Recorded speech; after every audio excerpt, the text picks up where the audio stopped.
Welcome to tonight's Carolina Classic Fair Friday Night Rivals presented by West Shore Home. The game of the week brings us to the Central Piedmont Conference. It's the Davie County War Eagles off to a fantastic start, 5-1 overall. Mount Tabor, tough luck the last 2 weeks. They want to bounce back on homecoming Friday night. What a great Friday for high school football here in Winston-Salem. Welcome inside Spartan Stadium with the former Catawba offensive lineman Mark Covert. I'm EvanBudrovich. In those last two losses for Mount Tabor, 2 points, the difference between 0-3 and 2-1. How does the home squad bounce back tonight? Well, it's got to be from a physical standpoint. Anytime we have a conversation with head coach Tyshawn Brown, physicality enters the conversation very forcibly, if we might add. So this is a team that wants to be physical, and those are going to be the keys for them tonight, how they stay disciplined and how physical they can be. Davie County has fantastic offense, 45 points a night. The senior quarterback, Ty Miller, makes it all happen. How does he carry the load offensively? Well, he's just so versatile. We've seen him grow so much since he took over the starting role last year. Has 20 touchdowns already on the 2023 campaign, 24 all of last year. Going to look to see how he continues to grow in this game and going forward.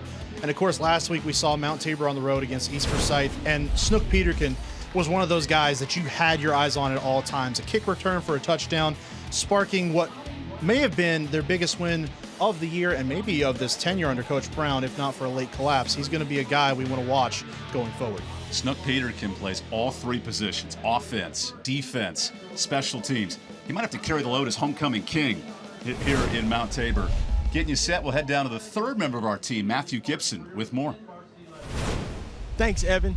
With the CPC, you can throw records out of the window. These teams are talented, and for tonight, both of them will have something to prove. For Davie County, they want to prove that they are the best team in the Central Piedmont Conference, and with the win tonight, that will solidify it. On the other side of the field, Mount Tabor wants to get the bitter taste of defeat out of their mouth. And like Coach Brown said in our meeting on Thursday, he said they controlled their destiny. And with that said, I believe that this will be one of the most physical games we've seen all season. And frankly, I'm looking forward to it. Thanks, Matt. It is certainly homecoming weekend. We got to hand out kings and queens and championship trophies here in our Friday Night Rivals game of the week. Stick around with us here at Mount Tabor, a Central Piedmont matchup that'll keep you entertained on the final weekend of the fair and a great Friday night for high school football.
Great night for high school football here at Mount Tabor High School. Davie County, Mount Tabor, a little CPC action, and the student section for the visitors of Davie County. About 20 minutes away, they made the trip in slumber wear.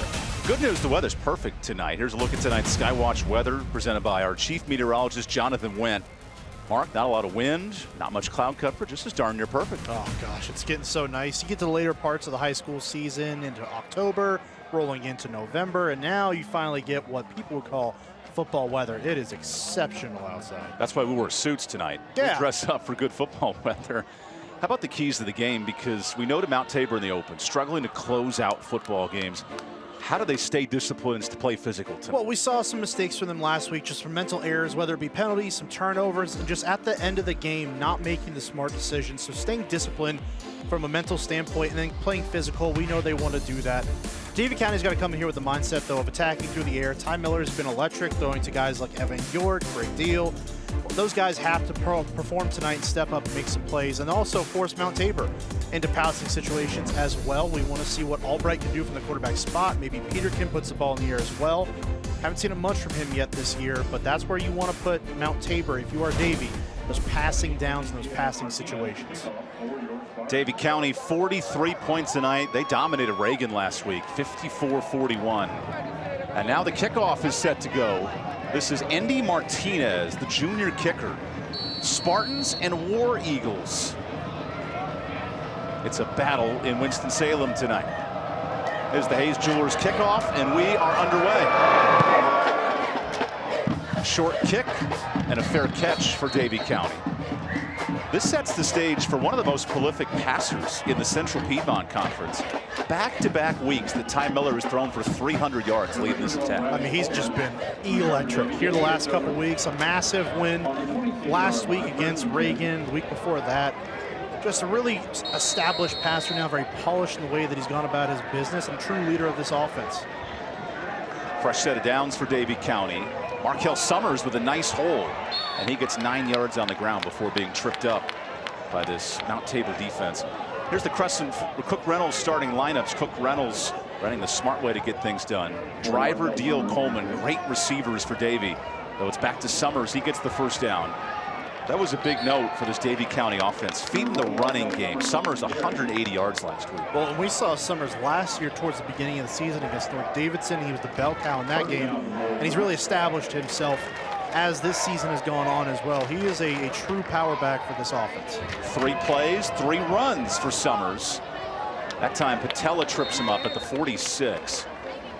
And now for Mount Tabor, this defensive line out 2 starters, Matthias Banks and Naquan Young. How does DeIvory Pruier and John Coles in the middle step up? Well, they've got to clog lanes and allow those backers behind them to roam free and come downhill and make plays. Second and medium.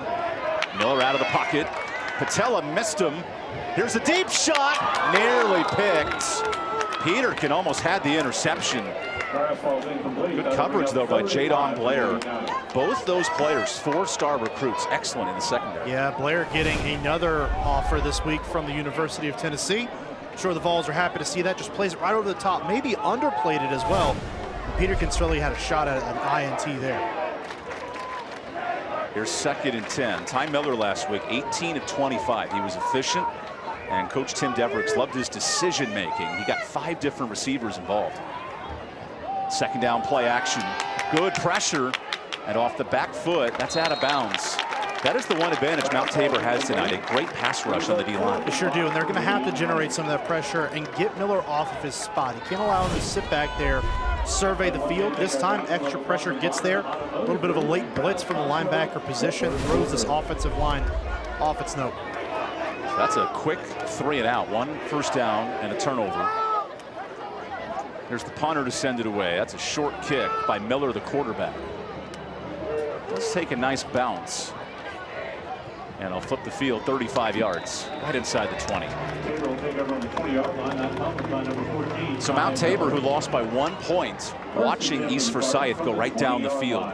This offense is led by a transfer. Lane Albright, he played at R.J. Reynolds last year. Quarterback that is growing into the system here as a senior. He really is, and I'd like to see a little bit more of Lane Albright this week. We didn't see a whole lot of him last week on the road against East Forsyth. It was really a showcase for his running back there, number 3, Zion Thompson, who we expect to have a major role in tonight's game as well. 111 yards last week, and Coach Tyshawn Brown said he's our bell cow. We need to feed him all night. First down handoff to Peterkin. He's on the jet sweep. Oh, good block, and then a better tackle.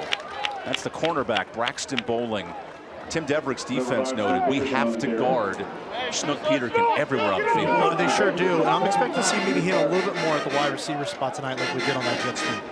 Here's the Cook Reynolds defense. Landon Barber, leading tackler on the D-line, and Elijah Chaffin as a freshman has stepped up at linebacker. Really nice presence in the middle of the field by Chaffin. A tackling machine, especially as a freshman. Really, you expect those guys to get off to a little bit slower start. He has been in the muck of it from the get-go. Second down. Miller, quick route to Peterkin, gets a block, and Peterkin has the first. What makes this guy so electric, Shamarius Peterkin? Well, it's just really the way he's able to evade defenders in a short amount of space, right? So you see here, catches the ball outside, then has just a little bit of room and squeaks through. That's what makes him special. Snook Peterkin is a breed of player that can make anything happen anywhere on the field at any time. It's a gain of 13 for the Crescent Ford first down. Peterkin played every snap last week against East Forsyth. Offense, defense, special teams, and now a flag. It's our first chance to introduce you to Kevin Wright, the lead referee. And Matthew, you have more on Peterkin? On Peterkin, man, we was talking to Coach Tyshawn Brown in the meeting on Thursday, and he was saying, look for Snook to throw the football. He said he could throw too. He didn't really throw it like that last week, but they want to get the ball in his hands as much as possible this week, so watch out for that. Peterkin ran the Wildcat last week. We'll see if he throws it. Here's a handoff. Thompson, his first rush, only gains 2. Trayvon Doolin, the senior, on the tackle. Thompson was so explosive in this matchup last year, really dominated, and Coach Brown told us this was more or less his breakout performance. And we saw it last week, the power, the leverage, the balance he displays with running the football all came together last week, and it'd be interesting to see if he can continue that performance here. Sets up 2nd and 4. Oh, movement. A little antsy there is Doolin. That's a first down on the penalty. And you see Davie County, a quick substitution. The depth of this defensive line has impressed D coordinator Blaine Nicholson all year. It's right there, just a little bit antsy, getting off the football. Good job by that Tabor offensive line, not shooting off sides. And Leo Phillips yelled, "It's going down." I'm yelling timber. So he gets the first down. Better move. Oh, more movement on the defensive line here for Davie County. Snap count playing a factor all of a sudden. Just interesting. This Davie team usually so disciplined. Now having a couple of mishaps here early on. Sets up first down. Quick route to Thompson. Gets a block. Thompson past midfield. He's chopped down by Xander Richardson. Great play design for nearly 10 yards. And that's the kind of back you're really going to see on most of these Mount Tabor teams. Those guys who are powerful and don't go down on first contact. You see Thompson, nice catch out of the backfield, and then you see him bully through those tackles to pick up those yards after contact. Very efficient first drive for Mount Tabor. 2nd first down. Last week against East Forsyth, Mount Tabor ran a 9-minute drive to start the game. This could set an impact tonight. Oh, it really could, and this is a good drive. This is what you want to see on your first possession of the ball game.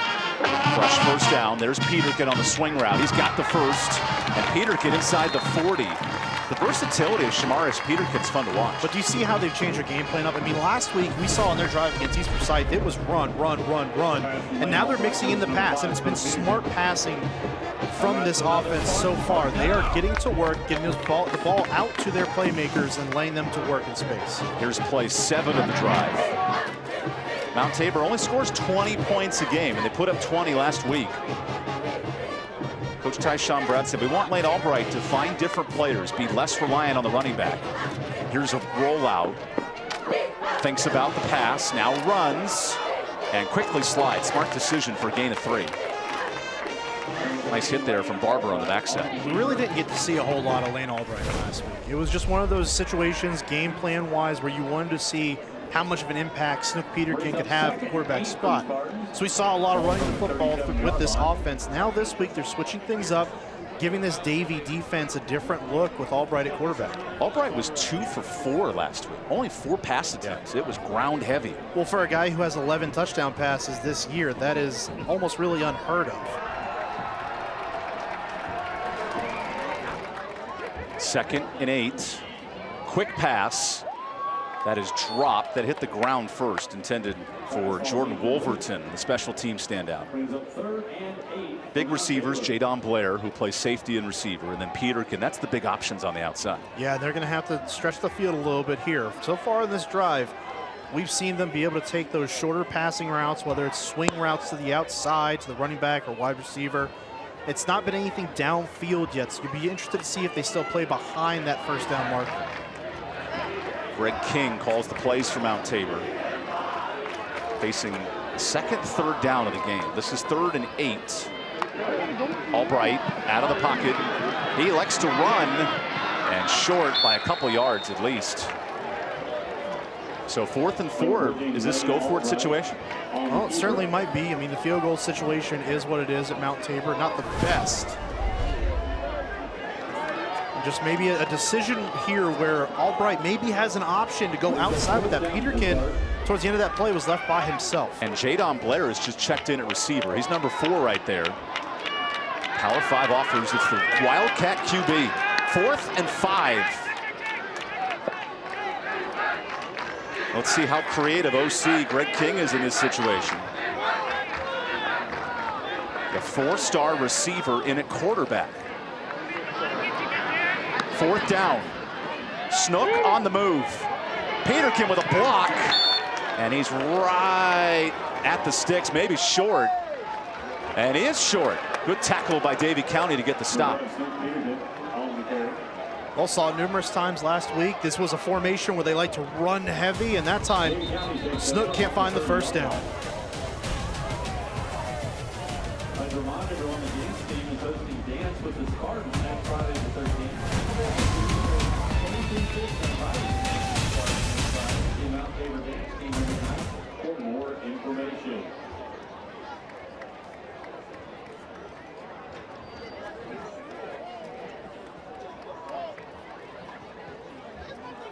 I'd like to thank the folks from My TV 48 for presenting Carolina Classic Fair's Friday Night Rivals tonight. Tonight's game is being televised on My 48.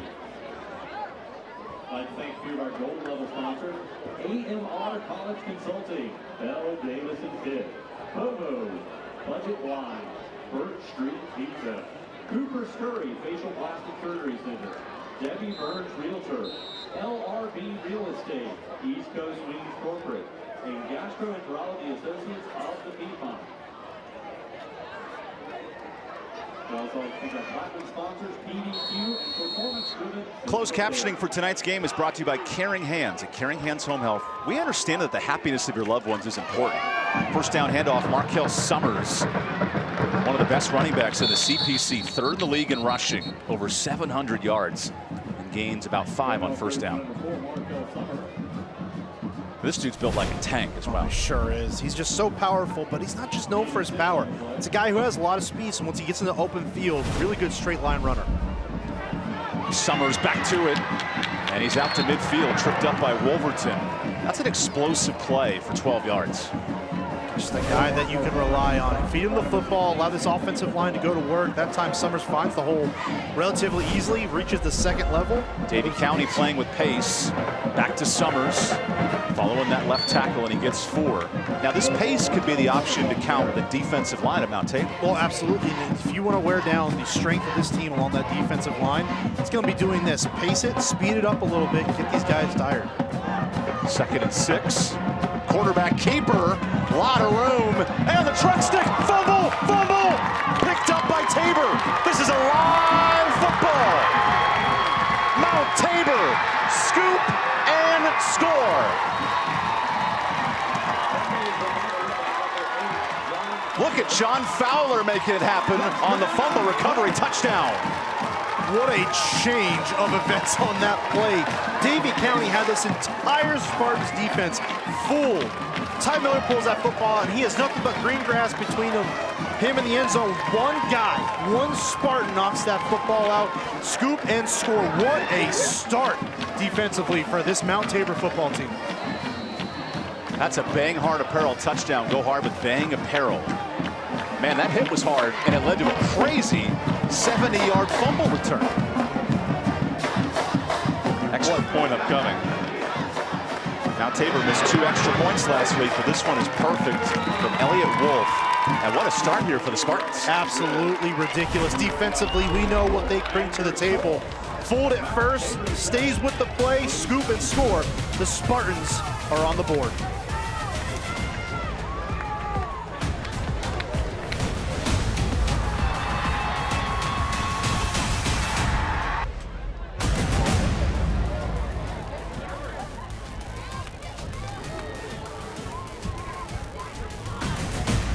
Remind everyone that it is homecoming. Welcome to all the Spartan alumni who are in the stands tonight. Glad to have you back home.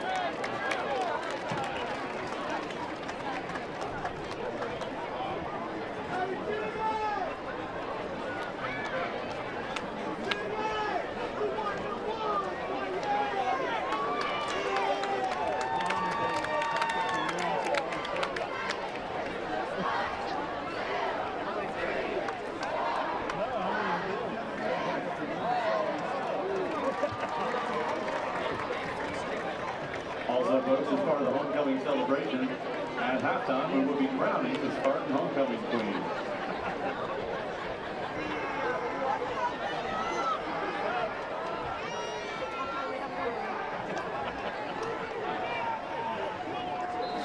Boy, it looks like Thor. Welcome to the party, Waltonen. Wyatt gets the fumble and then the touchdown. How about this effort by Mount Tabor's defense? Just incredible, and this is the strength of the team. This is where their bread and butter is. Allowed them to go to work, fooled initially, stays with the play. They benefit from it big time, getting on the scoreboard first. Second defensive touchdown of the year for Mount Tabor. And now the short kickoff. This is returnable. Gavin Reese. Reese tripped up outside the 25. And Mount Tabor, they were about to give up a first down. And what a hit here by Wolverton. Well, I'm telling you, it was a great fake, but look at the hit. Perfect helmet placement. Right on the football, just knocks it out. And that's Johnny on the spot. A couple of different defenders swarming to the football there. Could have been any one of them that may have scored that touchdown. It was John Fowler with a 61-yard touchdown. Here's Markel Summers breaking a tackle. He'll gain 4. Davie County has not trailed in the last 3 weeks. A little different philosophy now on offense. Yeah, but I don't think you go away with what you've already done. They've been able to move the football, especially on that last drive. The play call where they fumbled was perfect. Everyone on Mount Tabor's defense was fooled, just couldn't finish. Second down pass. There's a catch for Driver. Driver gets a block, and he's past midfield. This is the explosive threat. Sophomore Ethan Driver, 151 yards last week. Well, it's just so easy that time. Miller's able to flick it out to the left side, and Driver's just able to have all this room to work with. Great blocking down the field as well by Davie. An elusive slot receiver in the eyes of Tim Devericks. Back to Summers. That time, the read option was the wrong option. Good tackle by John Coles. Despite 2 starters being out for Mount Tabor, this is the strength of the 23 defense on the defensive line. Sure is. John Coles made a solid play there, clogging the middle. That's what you have to do against Summers in this offense running the football. And as we say that, the defensive lineman is down for Mount Tabor. There's Tim Devericks, longtime assistant, moved into the head coach role 7 years prior. A rebounding year after a 4-7 effort last year, and Tim noted the day-to-day grind of getting back to now 3-0 in the conference. Yeah, and Davie County, one of those programs within the area that you know is going to be pretty competitive year in and year out. Very storied program over there in Moxville, so 4-7 is a little unusual to them. Got off on the wrong foot to start the year against a very good Mooresville team. And that's the only loss they've had so far this year, 5-0 since. He celebrated his 20th wedding anniversary last year, and here's a graduate of Mount Tabor, Tyshawn Brown, a former O-lineman and a college wrestler. This guy is physical every time you see him. Oh, he's intense, isn't he? 2nd and 9. Miller with time. Miller runs out of the pocket, and he slides for maybe a yard or 2, setting up 3rd and long. Give him about 3 right there. Good sound decision. I got to tell you, I haven't seen high school quarterbacks slide more than 1 time. In any single game, we've seen him slide twice. He's taking care of his body, though. Well, his last run was the fumble. Well, exactly. 3rd and 6. Play action. Here's some pressure. Nice catch. And right at the sticks. That's short. So a 4th and 1 coming up. Decisions here on the catch by David Patton. Well, you got to think at this down a distance in this territory, you're inside the 40 just barely. You're going to run this football. Big number 4, Markel Summers. 4th and 1. No movement. That was Patton's 2nd catch of the year on that last play. 4th down. Summers, he's got it. That's a big physical back. And he's held up there by Naquan Young after gaining 4. Like the offensive line pushing the line of scrimmage back into the defense of Mount Tabor. Just see him change the line of scrimmage. I mean, Summers isn't getting hit until he's about the 38, 37-yard line. Great job by the offensive line. This O-line with 4 seniors lead the charge. Miller, he elects to run. He beats Young and gets out after a short gain. The versatile moving ability of Ty Miller, that'll be important tonight. He's sneaky athletic, isn't he? You look at him and think, like, okay, he's got some guns on him, like cut little guy, and he can throw the football. He looks like down Tom the field. Cruise. He's going to fly jet planes. Exactly. But he's athletic. Don't be fooled. He can move a little bit. Back to Summers. Gets a cut. And Summers inside the 30. Markel Summers last year in this game struggled. 10 rushes for 4 yards. Much better performance tonight. Yeah, it's been a nice little start. I'm sure that's in the back of his mind somewhere, just thinking about the performance you had last year. We have an injured player down for Mount Tabor. Another defensive lineman. This is a unit already without Matthias Banks, a starter, Kevin Frazier, who has multiple Power 5 offers. An area that Tyshawn Brown noted too was the resilience of his team. Very injured on that D-line and still competing. Well, think about all the guys that you just listed that are not just guys. I mean, it's not just bodies that they're throwing out there. These are highly competitive, very skilled guys along the defensive line. And yet, Priere, Coles, Patella, Frazier, I mean, they're still finding ways to get things done along that defensive front. And they've been very, very good throughout spurts of this season, but it's about finding that consistency in that level playing field. There's John Coles getting back to his feet. But definitely a guy you cannot lose in the middle of that defense. John Coles has been a really, really big bright spot for this defense right there in the middle. Guy that leads by example, quiet guy. Maybe the 2nd most famous J. Cole in North Carolina? Maybe. Who's the other? I've heard of the other. Oh, okay. Welcome back to Mount Tabor High School tonight here in Winston-Salem. 3rd and 2. Play action. Here's some pressure. Miller off the back foot. Whoa. Heaves a prayer. Peterkin drops the pick. Snook Peterkin can do everything, but he can't catch a buddy of an interception. Well, sometimes you get a pop fly like that, and it's just making its way down the field, and you get so hyped up to come down and make that catch, and you just miss it. Oh. It's a little harder than you think it would be to track a football when it's going way up like that. 4th down, going for it. Quarterback keeper. Miller gets the block. Miller is loose. What a touchdown for Davie County. What should have been a pick turns into a bang-hard touchdown. The resiliency of Ty Miller realizes a mistake was made on the last play. Never should have thrown that football, but you look to play another down, and the next down, you're able to put in a great play call, execute to perfection, and find pay dirt with his feet. Ty Miller responding in a huge way. And if you're Mount Tabor, what could have been in that situation? Extra point upcoming, and that kick is good. First kick of the night for Max McCall, and now it's 7-7. I mean, what a drive, what a response. After giving up the fumble return for a touchdown, able to overcome a little bit of adversity on that drive. Find the end zone for the first time tonight. Davie County rolling on offense as these drives have gone along. That's the 17th rushing touchdown this year for Davie County. And now if you're Ty Miller, he overcomes a mistake, he steps up and leads a 10-play touchdown. Well, I don't even know if it's just one mistake, because again, the play before, he used an absolute prayer, a very ill-advised prayer into the end zone. Fortunate that no one comes down with the football. Very next play on 4th down, they're going for it again because this is an aggressive group. And they make them pay. Just a great play call more than anything else, getting that Mount Tabor defense out of position. We're in for a ball game tonight in the Central Piedmont Conference. Yes, sir. Mount Tabor 0-3 in the league. This is a must-win for their playoff hopes. Davie County at 3-0. They want to match West Forsyth as the best team by record in this conference. And they've got a tough challenge as well going against Reagan tonight. Here's a pooch kickoff. Uh-oh, that's loose. Room to return for Thompson. Thompson cuts back. He has taken everybody with him past the 40. That's a nice run. I'm telling you, first contact is not going to bring Zion Thompson Okay, it's down. one thing for first contact. That was 8th and 9th contact. Right. Look at this.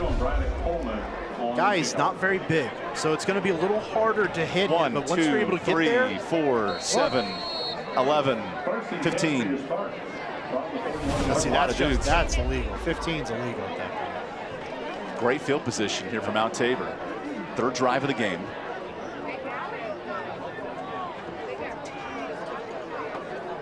Lane Albright on first down. Feeds Thompson. This time he continues to push that pile for 3 yards.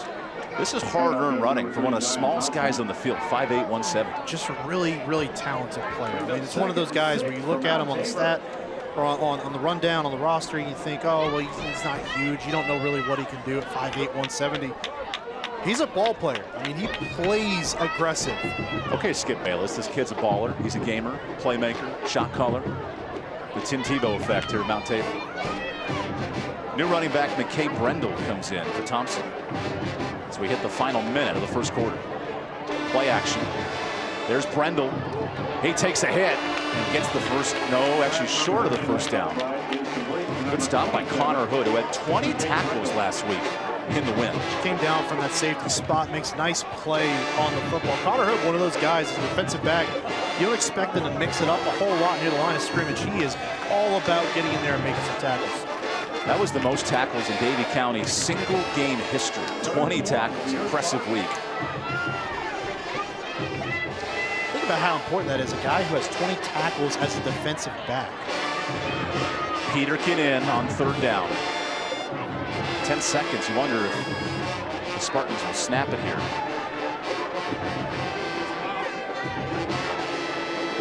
Instead, we go to the second quarter. Back and forth football game here in Winston-Salem. 7 apiece, Mount Tabor, Davie County. Second quarter next when we return.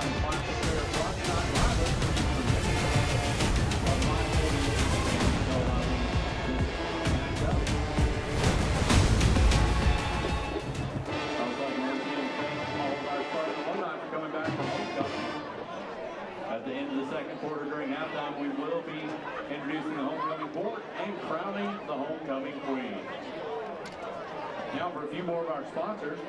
Milner's American Southern Restaurant, Nephrology Associates, Play It Again Sports, Salem Plastic Surgery for New Home Med Spa, Sheep, Stormguard Roofing and Construction, the Plumbing and Air Service Company, WSJS, The Truth Network, and Zaxby's.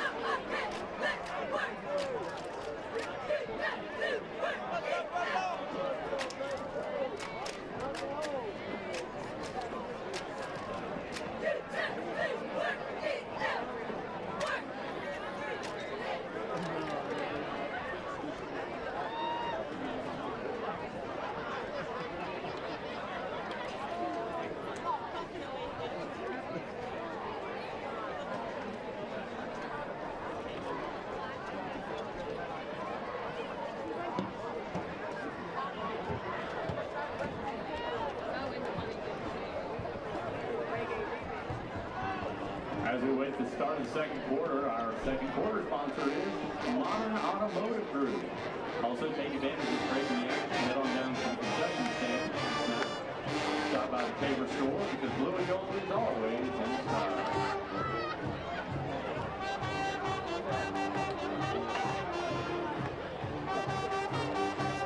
A reminder, kids, the dance team is hosting Dance for the Stars next Friday the 13th. All students grades K through 6 are invited to Dance with the Stars next Friday. See a Mount Tabor dance team member tonight for more information. We're back with tonight's winning row. Everyone in that row will receive free tickets to the fair. It ends this weekend, guys, so please go out. The Carolina Classic Fair, there's magic in the fair. And there's magic for those kids in the front row. 3rd and 1. Peterkin in at quarterback.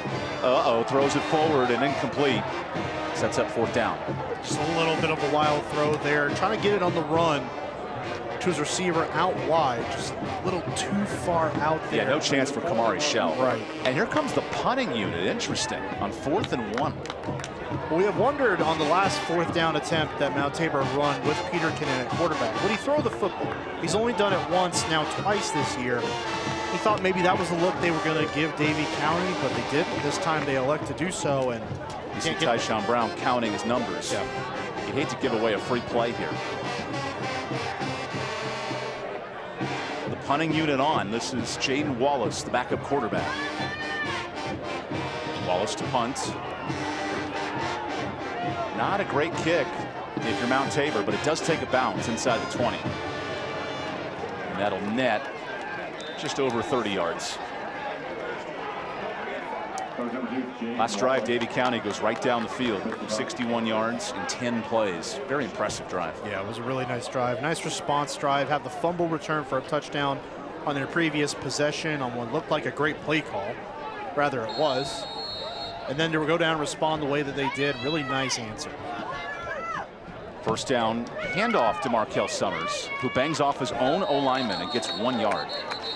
Markel Summers is a beast, averages 112 yards per game. How important is the running game tonight for Davie County? Very important. You got to take some of that pressure off the passing attack. As good as Ty Miller and these receivers are, you have some good balance, you can have a great offense, and they have a great running back to help them out with that. Summers back to it, gets a cut, and he is right at the sticks, a yard short, 3rd and 1. Case in point, you go from only that 1 yard gain to a guy who gets up the field in a hurry and is really able to get you yards when you really need it. 3rd and short. Summers right back to it, and that's enough. That O-line will certainly help move the chains. Matthew Gibson with more. The offensive line is always going to Waffle House after games, but right now them guys up front are serving up pancakes, opening up holes for the running back. That team camaraderie at Waffle House is always unique, Matt. Great point. There's a swing route that is caught. Summers hangs onto it, makes a juke, still on his feet, out near midfield. Great second effort from Markel Summers. A couple different layers to that one. Great catch. Not the best throw out in the flat by Ty Miller, but a great adjustment to the football by Summers. Just plucks it off the turf while breaking a tackle, and then the balance to continue to get yards after the catch. He was spinning like one of those tractor rides at the Carolina Classic Fair. Play action. Good catch by Driver. Driver directs traffic, and he gets a good chunk of yardage there. Well, you can see the way that each person within this offense, each player, is utilized a little bit differently. Of course, Summers is going to be that guy running in between the tackles. See Driver now out into the flat a couple times. They've got a game plan that seems like they really went through and made sure that second and medium. Quick out. That is held on for a catch. Leon Bradshaw moves the chains. His 15th catch of the year. Testing the secondary. Khadijah Johnson, Blake Simmons, a couple of juniors at cornerback. Back to it on first down. Miller, pressure. Oh, nice pump fake. Miller throws. He's got it. Kez Stockton hangs on, and he gets to the 21. Big conversion to 16. I love the poise there by Ty Miller, not just avoiding the sack, but then after that, he doesn't just take off and run. He gets his eyes back down the field looking to make a play that way. Excellent quarterback play. Kez Stockton, talented 6'2" tight end. Here's Summers. That was a short gain. Good pressure by the linebacker coming in. Jerome Gibson on the tackle. Now a D lineman slow to get up. That's DeIvory Perrier. And now Perrier remains down. We'll take the timeout for the injury. All tied at 7 early in this second quarter. Plenty more to go here in Winston-Salem.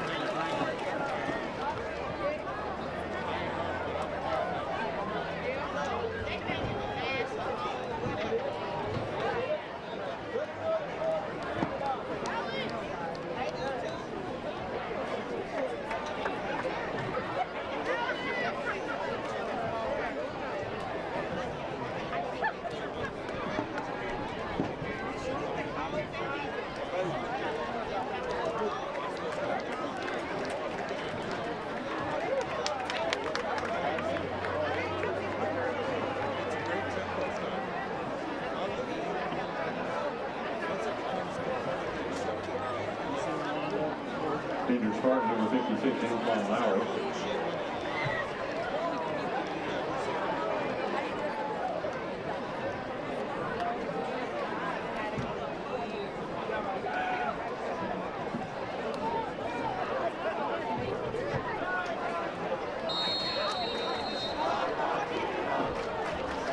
Mount Tabor has been faced with the injury bug all season. It's good to see their defensive linemen get off the field right there. But once again, one of those things where injuries are hurting.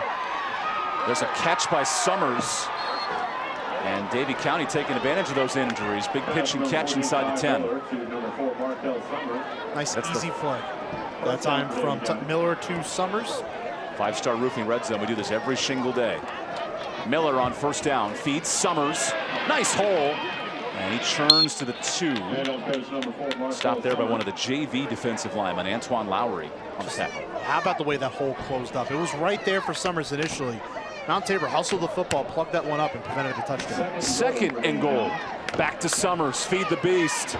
Summers churning. And is short. Half a yard at that. Third and medium.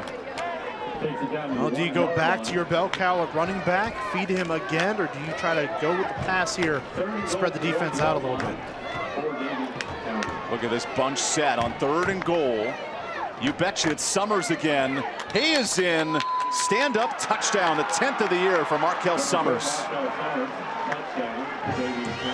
Just like that, back-to-back drives now for Davie. The offense gets going. Able to punch it in from about 20 or so yards out with Ty Miller the first time. This time, a more conservative approach, just driving down the field between a run and pass balance, and finally finding the end zone in this drive. Thanks to number 4, Markel Summers. Maybe the easiest touchdown of the year for Summers of his 10. Max McCall boots it right through. So after the fumble by Davie County, back-to-back scoring drives. And we have a whistle here after the kick. Let's see what the flag is.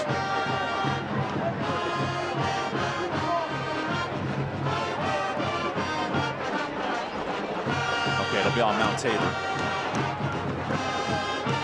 But really what a response out of Davie. You got the first drive, you get 1 first down, you punt it away. Defense does their job on their first defensive possession. Then you have the fumble return for a touchdown against you. We don't really know how to respond. But from that standpoint, 2 answers now, back-to-back drives. You put not just points on the board, but you get it into the end zone. I really like the response out of these War Eagles. They have done an excellent job of fighting back against that early adversity and getting back on track. That was the Markel Summers drive. 2 big catches to get him in the red zone, and then 3 straight on the ground, feeding Summers. And something we don't really see a whole lot out of Summers is working down the field as a receiver like he did. I mean, he had a large crossing route that got them inside the 10-yard line. So definitely utilizing their weapons in different ways in this game. A really nice game so far, not just for this entire team, but really offensively getting back on track and allowing their defense to rest a little bit.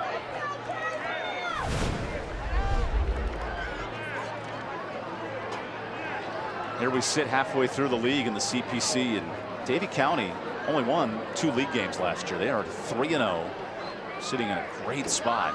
Back up a touchdown. It feels weird to say that Davie only won 2 games last year, doesn't it? Within their own conference. I mean, they're usually so good, very well polished. Again, a historically good program. West Forsyth and Davie at 3-0. That could be a heavy-hitting matchup in 2 weeks. So, low kick.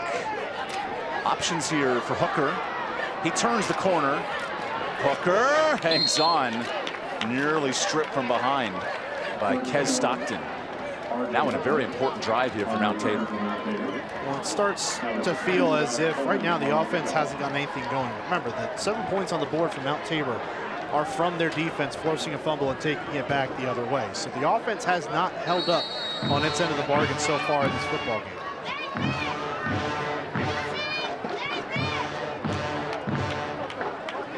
This offense led by Zion Thompson today on the ground.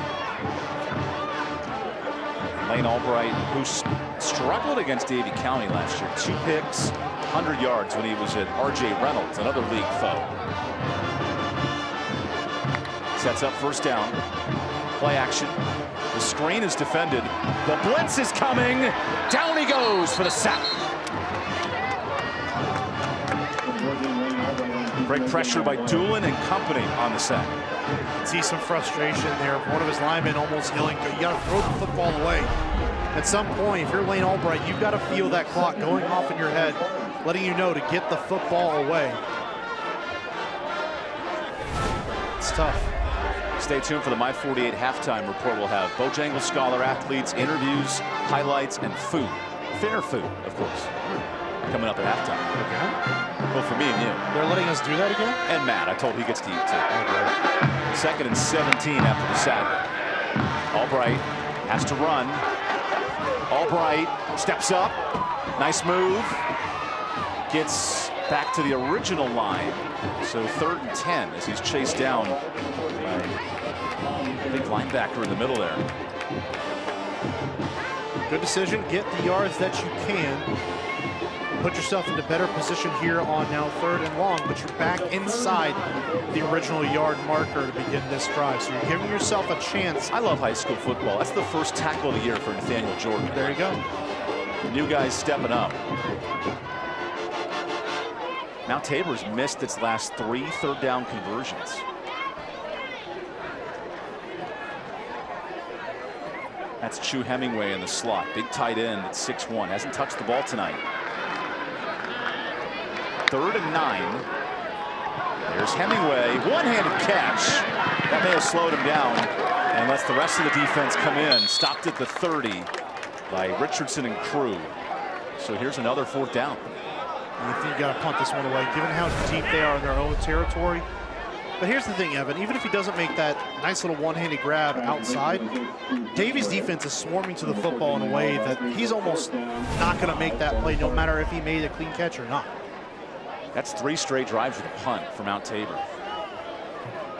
Something Coach Tyshawn Brown said, we have to control clock in this game and run the football. It just hasn't happened in this first And I think the other part of it is at some point they're going to have to start taking shots down the field.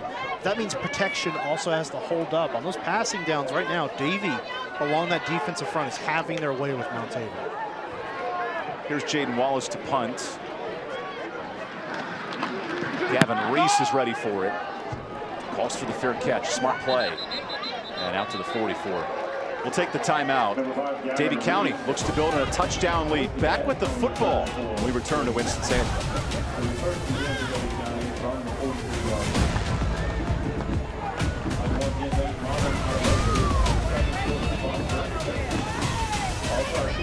Level sponsors, EDQ, our proud sponsor of H2O, and performance-driven physical therapy. Performance-driven physical therapy is a local business supporting athletes in Forsyth County. Call Performance-driven today for an appointment.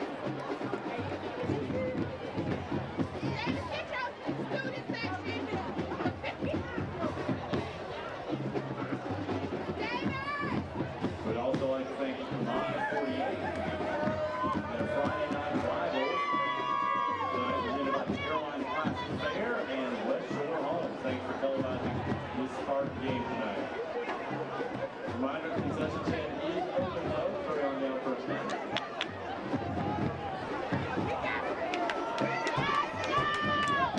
And remember, we're just a little over 5 minutes away from halftime and our homecoming festivities. Welcome back to Mount Tabor High School. Closed captioning for tonight's game is brought to you by Caring Hands. At Caring Hands Home Health, we do our best to make your loved ones feel like they're being taken care of by our family. That's so nice. Davie County, 2 straight touchdowns back to work from the 43. Markel Summers, boy, he is explosive, juking through everybody and gets 3 yards on first down. Feels like he's got a good feel for what's going on around him, doesn't he? He's bouncing back and forth, making plays with his legs. Nice player, Markel Summers. Not just a power back, but a guy who's got a little bit of finesse to his game as well. 3 touchdowns last week in the win at Reagan. Gets the ball again on 2nd down. Oh, he spins off one, and it is a yard short of the sticks. Good stop by Jadon Blair. Important 3rd down here for Davie County. He's almost got like a Derrick Henry feel to him, doesn't he? Just getting it's a no-nonsense approach from him. He's going to get down the field, get those yards, and then start making some plays. Wow, another injury for Mount Tabor. That is Jadon Blair. Uh-oh. Back of that knee. One of the most explosive juniors in the country. 4-star player. Power 5 offers from everywhere, including Notre Dame, Penn State, Tennessee, many others. A lot of college coaches watching this moment. And they're recruiting all across the country, so don't you think for a second that they're not paying attention to who on their board is doing what at any given moment. keep an eye on Blair. We'll have Matt do some investigative journalism for us. And that brings in Wyatt Walton in at safety. 3rd and 2. That means Summers gets the football. Boy, he tests his secondary and takes him on a ride for 5 yards to move the chains. And he's getting enough room to get to that second level where those linebackers and safeties are coming down to make a play against him. Kudos again to the offensive line, just making holes and allowing Summers to run right through them. Back to Summers on 1st down, and the D-line's ready. Kevin Frazier with the stop. And Matt Gibson, you have more? Yeah, Jadon Blair came off the field walking a little bit gingerly, but as you can see, he's back on the field now. He walked off, got a sip of Gatorade. I think he's good to go. That's a highly competitive kid. 2nd down, little toss route. Look at Bradshaw. Bradshaw's squirmy, he's slippery. He's still on a ride and actually gains 7 out of that play. That's an impressive move by the wide receiver. It really seemed at first like Pinkerton had done a really nice job on the edge for Mount Tabor defensively, setting the edge and allowed the blocker to kind of get in Bradshaw's way a little bit, but then Bradshaw just continues to work his way through the play. Watch here, Pinkerton sets it up so Bradshaw has to hesitate a little bit, but the fight to continue to gain those yards and not go down. Kevin Frazier been out with a high ankle sprain the last 2 weeks. That's a big return on this defensive line. Right. We have a timeout here by Mount Tabor. How has the pace of Davie County played a factor in this quarter? Well, they've just done a good job, and this is what the up-tempo pace does to a defense, right? Especially a defense like Mount Tabor, where you know there are injuries. It's part of the game. You know they have injuries, so what do? You speed things up. Get the tempo up on them so they can't have a lot of time to rest in between snaps, catch their breath. You see right there, they're grabbing water right now. They're breathing a little bit. Stay tuned for the My 48 halftime report. We'll have Bojangles Scholar athletes, interviews of the principals, highlights, and fair food coming up here from Mount Tabor High School. I can't believe they're allowing us to do that again. And we have a camera in the booth, so we're going to enjoy some food. Again. Final weekend of the fair here in Winston-Salem. Seems like a bad idea. The good news is there's enough pizza we can share with the production crew after the game. 3rd and 5. Play action. Miller. Middle. Nice catch. Ethan Driver gets to the 24, and that'll move the chains. I'll tell you, that's a really nice play. Really good play. Underratedly hard play to make. Where you're throwing on the run, you've got a receiver running stride for stride with you. Ty Miller finds him down the field. Very easy throw and catch. Whoa, unfortunate. Maybe that ball came out at the end. That's a Riddle tractor 1st down. Driver exits. He was tweaked up after the play. Back to Summers. Gets a block. And Summers with that Derrick Henry type run. Good pad level, physical. This is an impressive tailback. I think he actually ran into one of his own linemen that time, no less. Just knocked him straight to the ground, but good change of direction. Sees a hole open up on the backside and decides to go there instead. Second leading rusher in the CPC, Markel Summers. Albert throws outside. Oh, nice catch. Leon Bradshaw, no, ruled incomplete. That sets up 3rd and 8. You see the homecoming court gearing up here for halftime. Yeah, no kidding. How about Johnson on the coverage there? Airtight along the sideline. He gets a hand on that football. That is textbook coverage along the sideline with the half winding down. Khadijah Johnson, the junior, starting at right corner. 3rd and 8. Miller right back to it. There's a catch. 1st down for Great Deal. He's still dragging people. Gets to the 11. Enters the 5-star roofing red zone. A nice play again. Now, again, Davie County moving their way down the field. It's been a little bit of balance here and there. Great balance here in the 1st half, running and Look passing. how fast this Davie County offense is working. 1st down, Summers. Oh, nowhere to go. Bear wrestle by John Coles, who looks exhausted, but he's ready to go. He's fired up. You see a high-energy guy like that in John Coles. Very good technique as a down lineman along that defensive front. Makes an impact. 2nd and goal. Play action. Miller lobs it end zone. This is incomplete. Very dangerous with Wallace waiting for him. You got to wonder if he was trying to throw that football away that time. Summers was in the vicinity, of course, but just staying out of danger that time, not putting it into harm's way, just maybe put it a touch more out of bounds. Don't Think allow back to the defense last play. drive. That could be pick for Peterkin that he dropped. Yep. That made it 14-7. Yep. 3rd and 9. Blitz coming, picked up well. Miller caught, bounced off one, and Stockton is short of the sticks. 4th and about 2 coming up. Oh, I'd go for it. This deep in your own territory, the way you're moving the football right now, and the way that Mount Tabor is not, I would certainly go for it here, because worst case happens, you don't get it, you pin them way deep in their own territory. Second 4th down attempt for Davie County tonight. This could be the backbreaker for Tim Deverick's club. 4th and 3. The highest scoring team in the Central Piedmont, 45 points a game, considering a 4th down.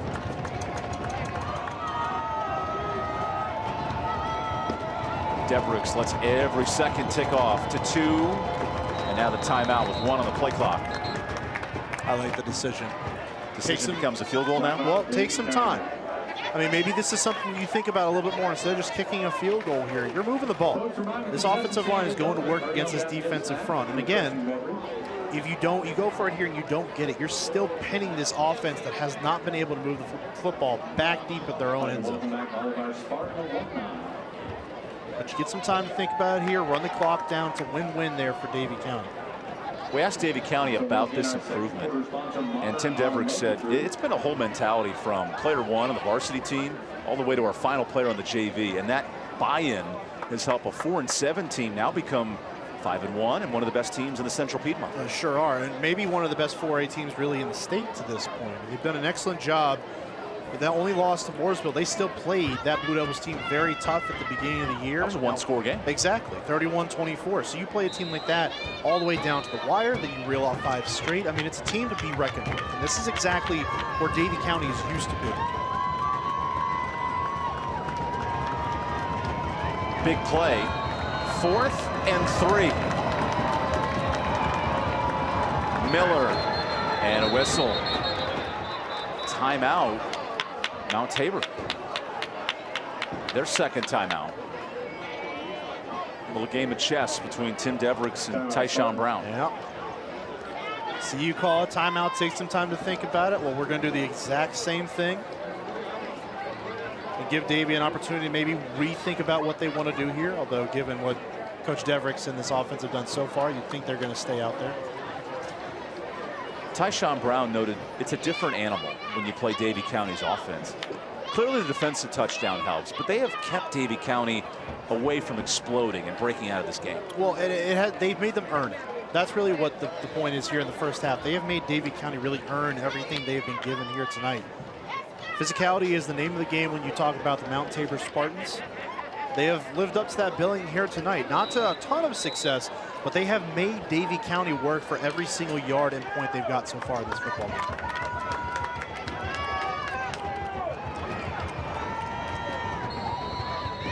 Fourth and 3. Miller. Pump fake. Miller. Buying time. Spins. Miller throws. Intercepted. How about them apples? Khadijah Johnson with the pick. Well, it's the one thing you didn't want to happen if you're Davie County in the end zone.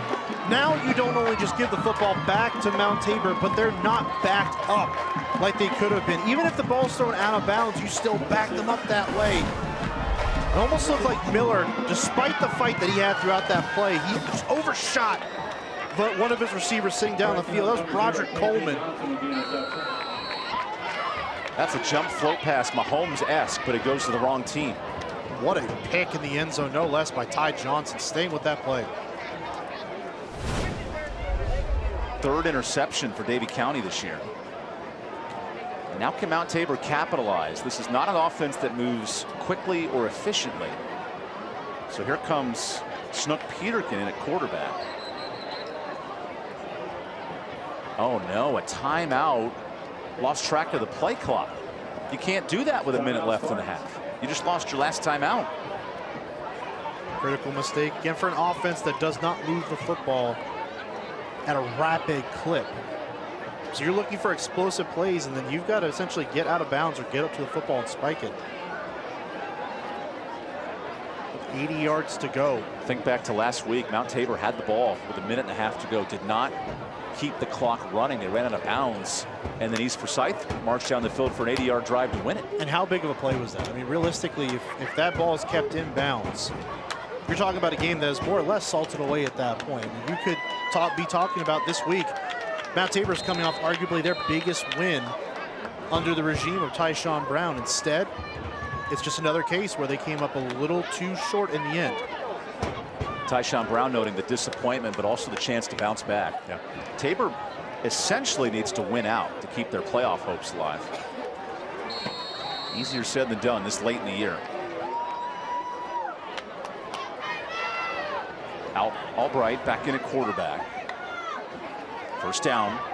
Albright finds a nice option. There's Hemingway bouncing off one.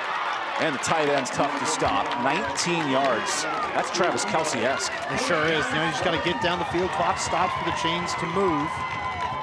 You got to get down the field now. First drive. Little tractor first down and a quick timeout. Tim Devereux wanted to get some subs in and instead has to burn a timeout.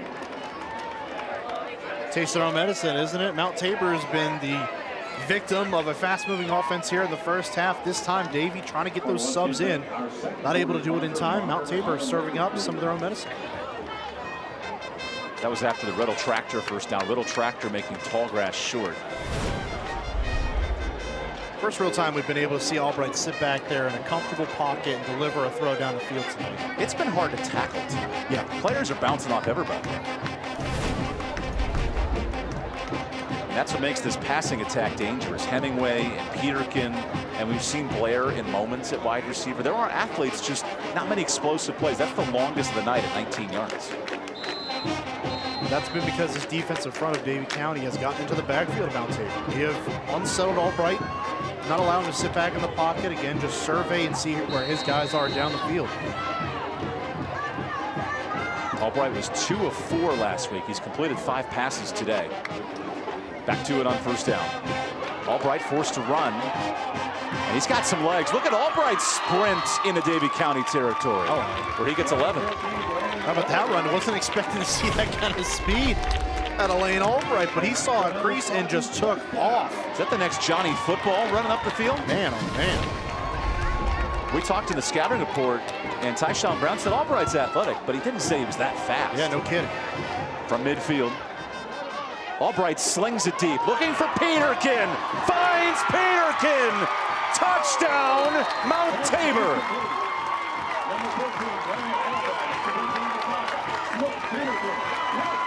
The best athlete on the field wins a one-on-one to tie this game. How many times at the high school level are you going to see a guy just run straight past double coverage? Davie County knew he was going to be a threat on this drive, so they put 2 guys on him, and it does not matter. Just a go route. Down the field, Albright delivers a beautiful ball into the hands of Snook Peterkin. He does the rest. That's a Bang Hard Apparel touchdown. Go hard with Bang Apparel, offering athletic apparel to help you stay motivated with the right fit. That's a perfect fit for Albright. Wow. 45 seconds left. That's an important extra point to tie this up.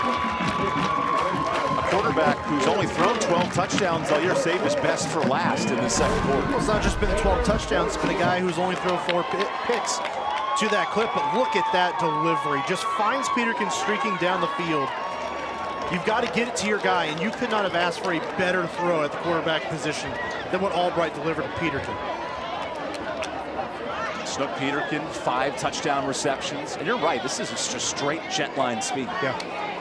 Double coverage was there. Davie knew that they were going to take a shot at him at some point. So you put Connor Hood, who's arguably your best defender, back there alongside Leon Bradshaw, and it still didn't matter. Think about the 4th down mistake by Davie County, throwing the pick, and that gives Mount Tabor the ball back with some time. How much more room they had to operate, and they just marched their way down the field. It wasn't really a march. We said at the beginning of the drive, it's an offense that's not known for getting those big splash plays. And it was an F1 fighter play, flying down the field. Right down the field they go. With the Bang Hard Apparel touchdown, that was an impressive drive. Of course, we have our My 48 halftime report coming up. The best part of that halftime, Bojangles Scholar athletes, interviews, and food in the press box from the Carolina Classic Fair. Which one of those is the best part? Hey, the best part for me is the Hayes Jewelers kickoff. Hayes Jewelers of Lexington, the king of diamonds since 1939. I'm taking diamond for lunch. Yeah. We're both in the fiancé stage. Mark Covert, EvanBudrovich, kickoff underway with 45 seconds. And fair catch, smart decision there by Davie County. How explosive will Davie County try to push the ball down the field? Can they have one timeout left, so that's one thing to remember. They do have one timeout to work with. Clock is going to stop when the chains have to move and reset for a first down. But you got to expect them to attack the sideline. This is where, though, Ty Miller's now got to sit back in the pocket. They've done a lot of moving with him up to this point in the football game. He's going to have to sit back there with a clean pocket and see if he can find someone down the field. Oh, Mount Tabor has too many on the field. Patella hustles off. That would have been a chance to snap it in the Aaron Rodgers play, get a free snap. Final 40 seconds of the first half. Summers on the ground. Wow, he gashes this defense. First down. That's a little tractor first down, making tall grass short. Gosh, you wonder, are they going to stick to the ground here, or are they trying to get back up there? Now Tabor has too many men on the field. Uh-oh. Wow, costly mistake on the defensive line. Frazier was exiting. It's hard to sub that late in the half. It is, and I was just about to say the same thing, Evan, is you're at a point in this game and at a point in the first half where subbing is very difficult. You got to just start rolling with the guys you have out there or have subs ready to go. You see one more defensive lineman coming in. This is a unit that returns Kevin Frazier, the senior D lineman, back after a high ankle sprain. But no Matthias Banks, all conference D line. And some of the parents in the Mount Tabor section are not pleased with their defensive line. No. It's homecoming weekend here. What can Davie County do with 32 seconds? Miller feeds Summers. That goes nowhere. Patella on the tackle and a timeout. So Davie County is out of timeouts with 28 seconds. We're sort of in no man's land here for Davie County. Well, you got to think, if you don't pick it up here on third down, just punt it away, no harm, no foul at that point. But you got to think that number 5, Snoop Peterkin, is going to be back there on that punt return. Got to keep the football away from him, keep it out of his hands. This Mount Tabor home section, they want a bounce back effort. 0-3, that's the first time in the 4A era Mount Tabor started 0-3 in the last 5 years. And I don't know how many people would have told you throughout this conference tonight, given what we've seen out of both teams so far, that we'd be tied at 14 in the very late stages of the first half. Credit Mount Tabor, they are finding a way to stay in this football game. The offense hasn't been pretty. Up until that last drive, they haven't really done much, anything at all. Defense has to scoop and score. It's been those big splash plays that have helped the Spartans stay in this football game in the first half. And Davie County has been rolling people. They've scored 260 points in 6 weeks. Yeah. That's an offense that can really sling the football around. It's certainly not bad, and you expect them, again, as the game goes on, we go into half number 2 to continue where they left off. Final 30 seconds. Miller outside. Nice catch, stays out of bounds. That'll stop the clock with Braddock Coleman. So now you're a first down away from heaving it to the end zone. Realistically, yeah. I mean, maybe you could take that shot here, but you're a first down away from having a better chance of executing a play. That's a gain of 14 for the Riddle Tractor first down. Miller back to it. Here's the deep shot. Miller finds Coleman. What a conversion for 30 yards. And now the clock stops. And boy, we talked about the go route that Peterkin ran that time. Just an excellent job by Coleman, stretching the defense, getting behind them, and then Miller finding him back down behind the defense for a long gain. 35 yards into the 5-star roofing red zone. First down. That is caught. Then, wait a second. Incomplete. That would have been picked if the DB, Johnson, held on to it. There was a lot happening there. It was 7 seconds left. Sure was. Because that's a live ball right there. Oh. Oh, my God. Oh, that would have been a pick. Oh, my God. Final play of the half. Miller elects not to kick. Miller, end zone. This might be it. Caught! Touchdown! Ethan Driver. Are you kidding me? What a risky call and a perfect bang-hard touchdown to end the first half. It's the ultimate throw. Double coverage, you throw it up to your guy on the last play of the half, trusting him to go ahead and make a play, and boy did he ever. Ethan Driver has been a prominent piece of this offense of Davie County here in the first half, and finds pay dirt on the final play of the half. That's a sophomore going up and beating two seniors in coverage. I mean, went right up over the top of them. Max McCall completes the extra point. And I love the bravado of Davie County. Final play, twice in the red zone. We're going for it all night, and it works. Hey, Coach Devricks is one of those guys. High risk, high reward, and this time it pays off for the War Eagles. What a catch, and what a throw out of Ty Miller to get that football right where it needs to be, sandwiched it in between the two defenders. You cannot ask for a better throw if you were Ethan Driver. In between Blake Simmons waiting for it, he couldn't grab it. And this sophomore is a dude. 9th touchdown of the year for the youngin. That's really impressive. He's a guy who does an excellent job of playing his role within this offense, and he showed out in the first half. We'll go down to Matthew Gibson with Coach Devricks. Coach, your team had some costly turnovers in the first half, but they've been resilient and they fought. What are you telling your team going into the second half of this game? It's the little things. We got to take care of the football, hey, get off blocks, make tackles, and just execute things that's there. Execution is the name of the game. Good luck in the second half, Coach. All right, back to you. Well, how about that play to end the first half? That was impressive. Unreal. Unreal play, and really a representation of what we saw out of this Davie team for most of the first half offensively, just executing with precision, with accuracy, and finding another touchdown. We'll come back with more for our Friday Night Rivals Game of the Week presented by West Shore Home. Halftime coming up next.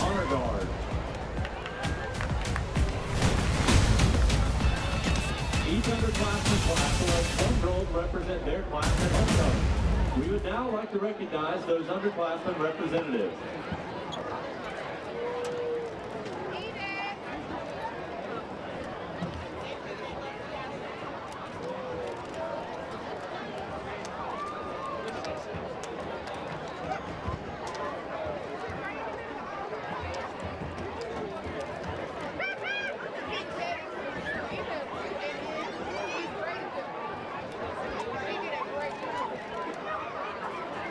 The freshman class representative is Ms. Hayden Grayson, escorted by Mr. John Michael Grayson.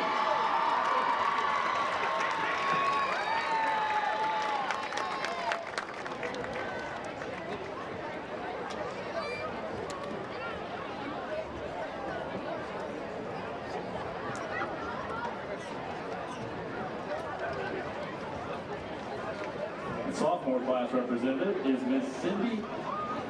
Ms. Sydney Lowry, escorted by Mr. Stephen Lowry.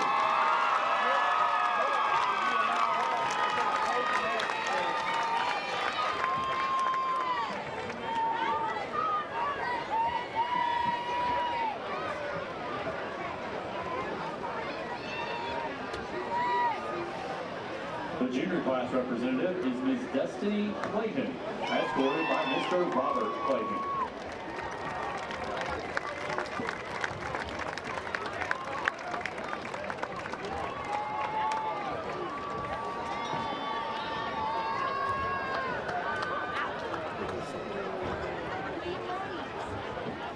And now, please welcome your senior class homecoming nominees. Miss Olivia Barnes, escorted by Mr. Ricky. Welcome to the My 48 halftime report. We're here with Principal Wyatt of Mount Tabor. We had you on the sideline last week. Back here in your hometown for homecoming. Got the fans in the stands. Everything is going crazy. So, with that being said, I want to ask you this question. What makes Mount Tabor so special? Oh my gosh, that's easy. Mount Tabor has such an incredible history, and here at homecoming, having everybody coming back, the present, we have amazing children, wonderful staff, and the promising future of Mount Tabor High School. Love to hear it. So excitement is a big thing. I see you've been pumping up everybody on the sideline, but people want to know, what inspired the gold outfit? It's Gold Rush tonight, so when you go big, you go to Mount Tabor. I love it. It's the Gold Rush. Best of luck to you in the second half, and best of luck to you for the rest of the school year. Thank you. Stay tuned for the Scholar Athlete of the Week. Throughout the 2023 Carolina Classic Fair Friday Night Rivals season, Bojangles will recognize an exceptional senior student athlete from each participating school with a plaque presentation prior to each game. From Mount Tabor High School, Ava Hairston. Mount Tabor's Ava Hairston is on the varsity Lady Spartans basketball team and runs track. She was named Mount Tabor's Breakthrough Athlete in 2022 and Mount Tabor's Scholarly Athlete in 2023. Ava is an all-conference and all-district in basketball. She's on the National Honor Society, was a junior marshal, and participated in the Wake Forest University Summer Immersion Program. And from Davie High School, Gabby Thompson. Davie County's Gabby Thompson has played on the varsity tennis team all 4 years. She's a member of the National Honor Society, president of the Junior Civitan Club, and was a junior marshal. Gabby gives back to her community by volunteering at Davie County Senior Services and the Winston-Salem Open. In her spare time, she enjoys spending time with her friends and family and walking her dog. Ava, Gabby, and other nominated students are also eligible to win a $5,000 scholarship to be presented at the end of the season, courtesy of Bojangles. Bojangles proudly gives back to our community and is honored to be the sponsor of the Friday Night Rivals Scholar Athlete Award.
Homecoming queen. The court nominee with the second highest number of All right, we are back with the My 48 halftime report. We are here with Assistant Principal Alvin Rubin of Davie County. Great to have you. How are you doing today? I'm doing great. How about you? Thank you for being with us. So we hear that Davie County has a lot of involvement with the community involvement, also strong community partners. With that being said, we hear that students are involved with the White Ribbon Project. What is that? Well, the White Ribbon Project was brought to us by one of our football players, Carson Hilton, in remembrance of and honor of his grandfather, the late Terry Hales. He was one of the colleagues of Davie County School and a very close friend. In recognition of that, he and his father partnered with a former NFL player, Chris Draft, which is a sponsor of the White Ribbon Program. And our construction program at the school cut out and designed those ribbons. And our football team players, they signed those, and along with other stakeholders in the school system. And those ribbons were given out to various Davie County citizens that are surviving lung cancer. That's great work that you all are doing. including the community partners that you're doing. We know that there's a student and teacher wellness initiative. Could you tell us a little bit more about that?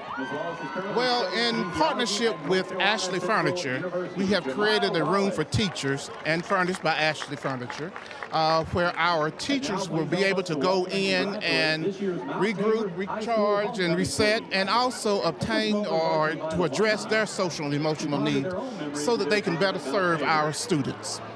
Love that. Love what Davie County is doing. Thank you. Best of luck with the rest of the school year, and thank you for being here. Appreciate you, Mr. Rubin. All right. Stay tuned. Excuse me. Check out some of the highlights from Friday Night Rivals around the country.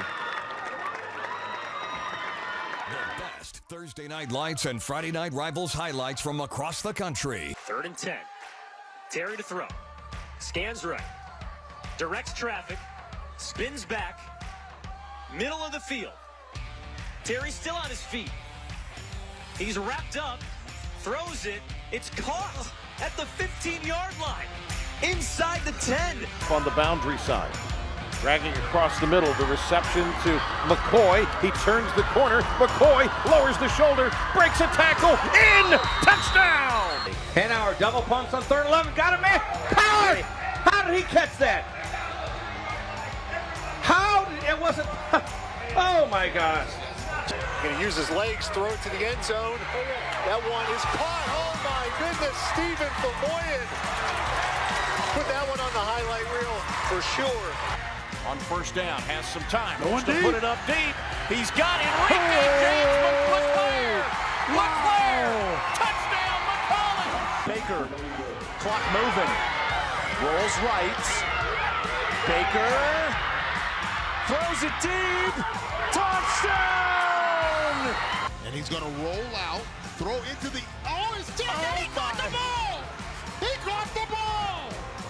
The 2-point conversion is good! What a play!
You're watching the My48 halftime report. This is the final weekend of the Carolina Classic Fair here in Winston-Salem.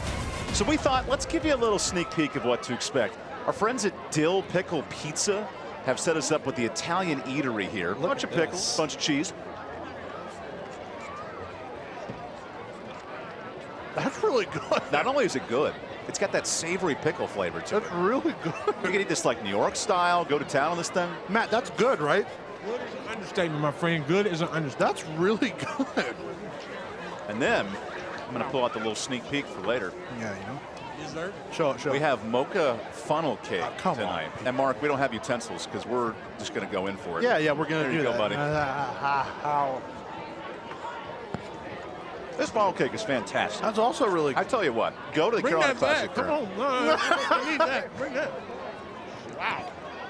I might go to the fair tonight, fellas. Thank you for our production crew kicking in as well. So hang on, was the lemon better or is the mocha? Mocha, hands down. Yeah. Hands down. Not Wow. even Mouth closed, hands down. It's the best.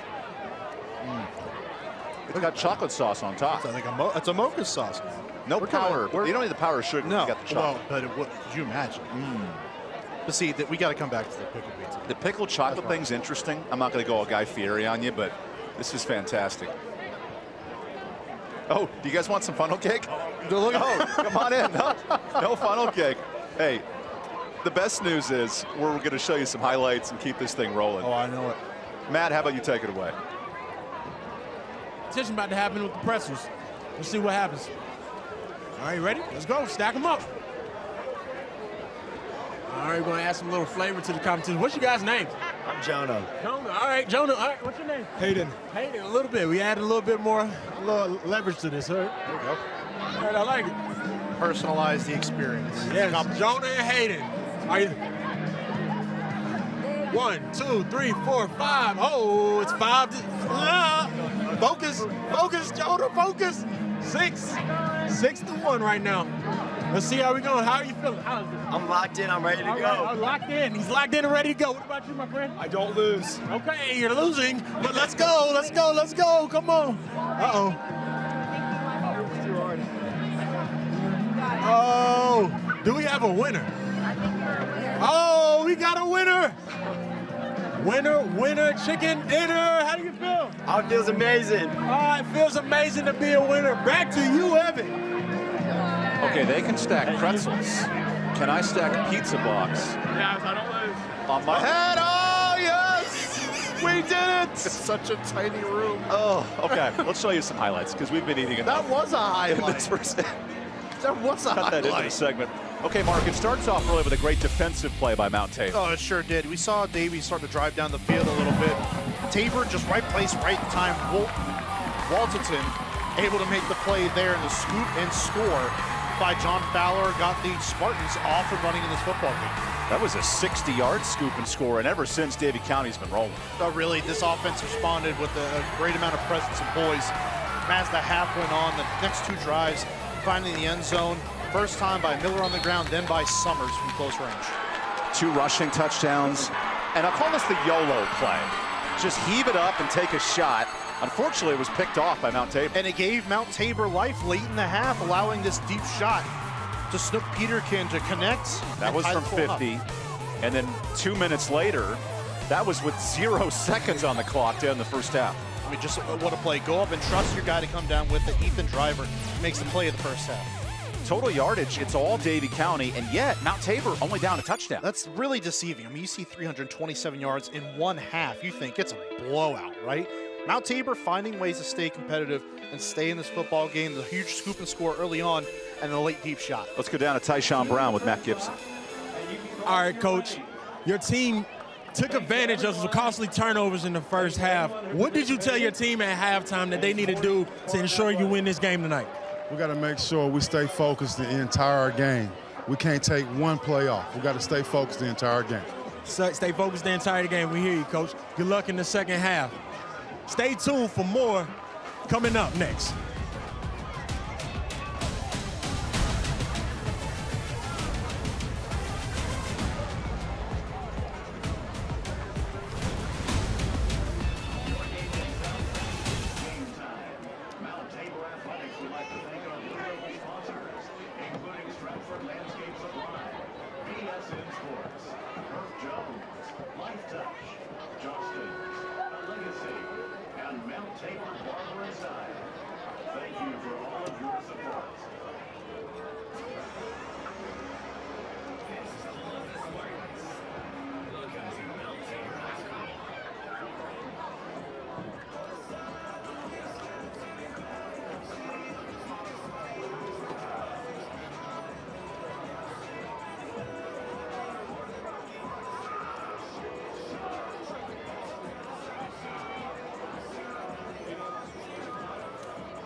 The next great TikTok sensation is on. The road crowd here at Davie County, they're fired up tonight. 7-point game. Mount Tabor does get the ball first in this second half. And Mark, Davie County has been exceptional this year, putting teams away. Close games, they're 3-0 in the league. What does Mount Tabor have to do, to coach's point, Tyshawn Brown, coming back in the second? Well, it certainly will be a game of it's not how you start, it's how you finish. This isn't a game where either team got off to a fast enough start to really put the game away in the first half. So only up by 7 against a very competitive Mount Tabor squad. You don't want them to hang around and linger, because as they continue to do that, their confidence will continue to rise, and you're going to give them optimism that you don't think they really should have. There's Tim Devericks, who has had good seasons at Davie County, but never to this great of a start at 5-1. Have made multiple state tournaments deep in the state, but here they are now in prime position. Reached the quarterfinals of the state tournament in 2015 under the previous head coach, Tabor Holman. But now for Coach Deverick, this is his year, his team, and they're in position to win the league. He was excited when we were talking to him this week. He's a guy that, high energy guy, really knows his team well, and understands that his kids are only going to care about what they're doing if he shows that he cares for what they are doing. So he puts a great amount of heart, great amount of effort into what Davie does, and you can see it's reflected in their start this year. And as they start rolling towards the playoffs with the weather cooling down, it's going to be a tough out for anyone that comes across this Davie County squad. And the tough news, the fair is over this weekend, so no more fair food for us after this week. May not be a bad thing for everyone else in the area, though. In the Winston-Salem Triad, no doubt. Man. The good news is there's still plenty of football. Final month of this regular season. Davie County 3-0, West Forsyth leading Reagan, but a tight game at 3-0, so that could lead to some heavy hitters at 4-0 in the conference. It's something when you start going through conference play, you get not just those traditional rivalries and the tempo picks up, the atmosphere gets louder as the year goes on, but it's just finding out where each team is at. And for a team like Mount Tabor, where you're on the cusp of whether or not you are making or missing the playoffs altogether, this is a very important game. And they've done their part, stayed in the football game through the first half. Can they close it out here in half number 2? Both teams a little tardy coming out on the field. The homecoming festivities take over. Gave us plenty of time to eat, though. And we asked Tyshawn Brown, would his players be on the homecoming court? He said, not on my football team. We are all business this week. Love that answer. And his daughter is a senior. She was not on the homecoming court, but she's going to the homecoming dance tomorrow night. And Tyshawn is not a chaperone for that event. I mean, we think he'd be an excellent chaperone. I thought he'd be a great bouncer. Yeah, I mean, he would protect the building. Oh, absolutely. Speaking of protection, Hayes Jewelers of Lexington, the king of diamonds since 1939. Here's our second half kickoff. A little pooch. Thompson wiggles. Good field position. That's the threat of Peterkin in the backfield, having to kick it short. Good field position, though, to start the half. If you're Mount Tabor, last time the offense was on the field, they didn't just move down the field. They rocketed their way down to their first offensive touchdown of the first half. In 3 plays, 80 yards. In that first half, Albright, 7 of 9 for 103. Snook Peterkin, he had 1 incompletion, but now he's in a quarterback.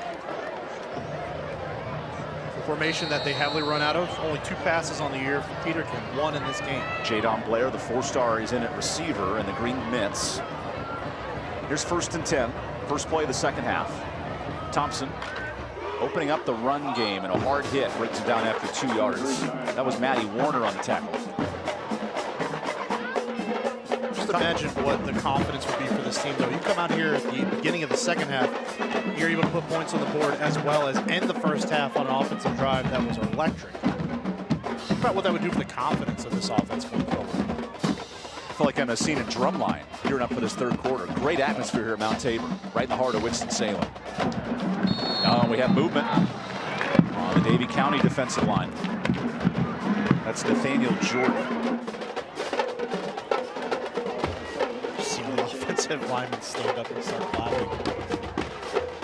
That has been a strength, though. 3 penalties for Davie County. That's been a strength of Mount Tabor not making mistakes. Well, exactly, and that's something that we saw from them last week. I mean, there were several penalties against the Spartans last week at East Forsyth.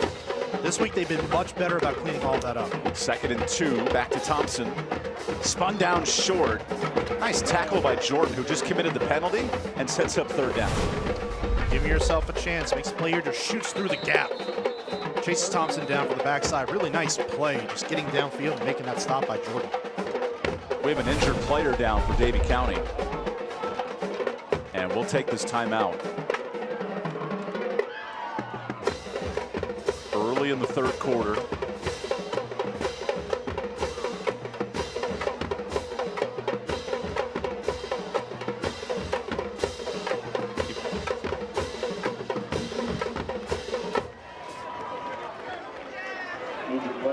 Good news. Jared Alexander, the defensive lineman, is back up. Jared undersized at 6'4", 170, but he's filled a nice void. 20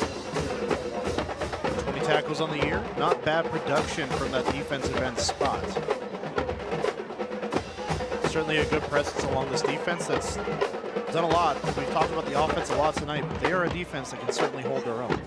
7 sacks, 8 turnovers entering tonight. Opportunistic defense for D coordinator Blaine Nicholson. And traditionally very disciplined. Look at this jumbo formation. 3rd and short, fullback, B-back handoff. And that's like playing Madden 99. Nice run for the first down, pressing forward. Like I said, Madden 99, because it certainly wouldn't be the Madden we see today anymore.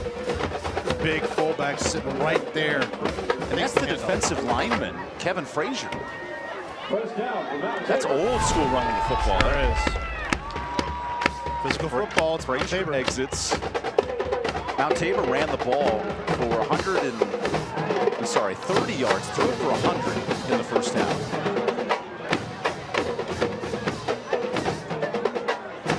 First and 10. And a whistle. That might have been a false start.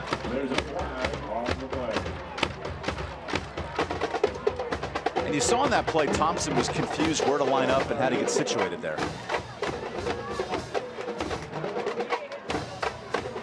And it's tough because you think you want to maybe take a time out there so you can get everyone lined up and ready to go. But at this point in the second half, excuse me, you really don't want to take a timeout and use that opportunity where it may be available later on. You really need it as this game starts winding down. Mount Tabor just watched Davie County score a touchdown in the last play of the half. That made it the 1 touchdown difference. 1st and 15. Keeper. Breaks one. Nice cutback, Albright. And he actually gets 2 yards before Barber brought him down. That's a hard-earned 2 yards. It sure was. And it really seemed like Davie had them dead to rights. Screaming into the backfield. They weren't fooled at all by fake to the running back, Thompson.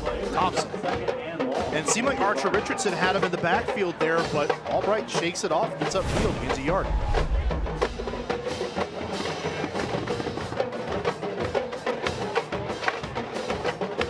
Here's 2nd and 13. Albright flings it deep. Peterkin moving. Peterkin drops it. Wow. That was an easy second touchdown. And you got to think, if Gavin Reese, the corner on that play on Peterkin, him falling down may have thrown off Peterkin's concentration just enough to affect it. Reese falling down, and I think Peterkin took his eyes off the football. Oh my gosh. I don't think it had anything to do with Gavin Reese on that second look. That's all Peterkin just dropping it. Snook has dropped an interception and a touchdown tonight. Big moment for the junior. Both gimmies, no less. 3rd and 13, following the drop. Albright lays it off. Ooh, Hemingway, nice catch. And he is about a yard short, maybe 2. 4th down. Certainly within range of going for it here on 4th down if you're Mount Tabor. Seen it a couple times tonight, whether it's with Peterkin in an I formation or a shotgun, or you had the under center snap. To Frazier on the last 4th down conversion. Peterkin remains out on 4th down.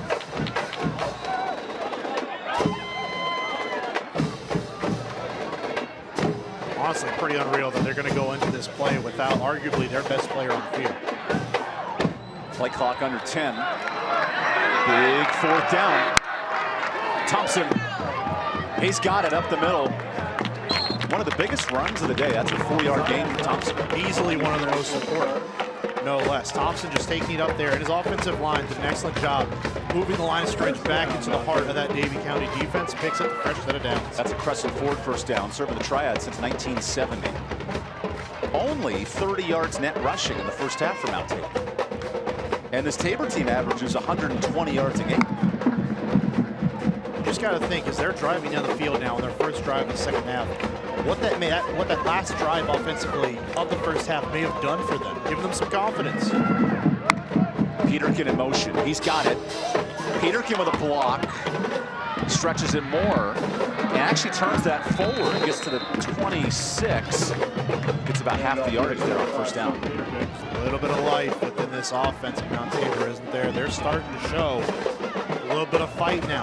But they've gotten back on track. They scored a touchdown the first half. Now, firing on all cylinders on this drive. You have to love the resolve of Snook Peterkin dropping that touchdown. He's back in making plays.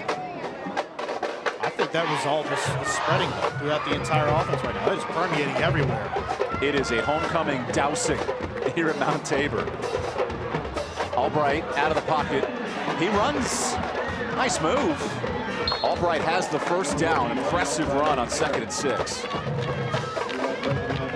That's a Crescent Ford first down. Yeah, they're moving the sticks, aren't they? And everyone gets wet. After play 10 of the drive. Oh, they do it again. Oh, we have a little makeout session in there too. Feels like a La La Land, you know? Get the waterworks going. Got to shoot your shot on homecoming weekend. I suppose so. Mark, how was your homecoming date? Do you remember that? I don't think I went to my dates. Back up the middle. Thompson. He gets nice yardage there to the 15 into the red zone. That's the 5-star roofing red zone. We do this every single day. Nice drive to start the second half, almost 6 minutes. I mean, it's just really nice, good balance in play calling and execution. Mount Tabor's put together a nice little drive here, something we didn't really see much of in the first half, up until that last drive. 2nd and 4. Play action. Lob. Peterkin. You betcha. Touchdown, Snook Peterkin. Well, that time he's got it on the 15-yard pitch and catch for the bang hard touchdown. Watched him the entire way. The fade ball that time, you had to know at some point they were going to take another shot towards Peterkin in the end zone. That time he does a great job setting up the corner on an island by himself. Gives a move inside that goes right back outside and then elevates to get the football in the end zone. Snook Peterkin is special, man. Drops a touchdown, comes right back and brings in that one. And of course you want to see him make that play, the routine play, but you can't deny how special he is by what he's done. Here's Elliott Wolf connecting on the extra point. We'll take the timeout after the bang hard apparel touchdown. Mount Tabor right down the field in 6 minutes. We got a ball game here at Winston-Salem. All tied at 21.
What a performance by Snook Peterkin tonight. Closed captioning for tonight's game is brought to you by Caring Hands. Caring Hands Home Health.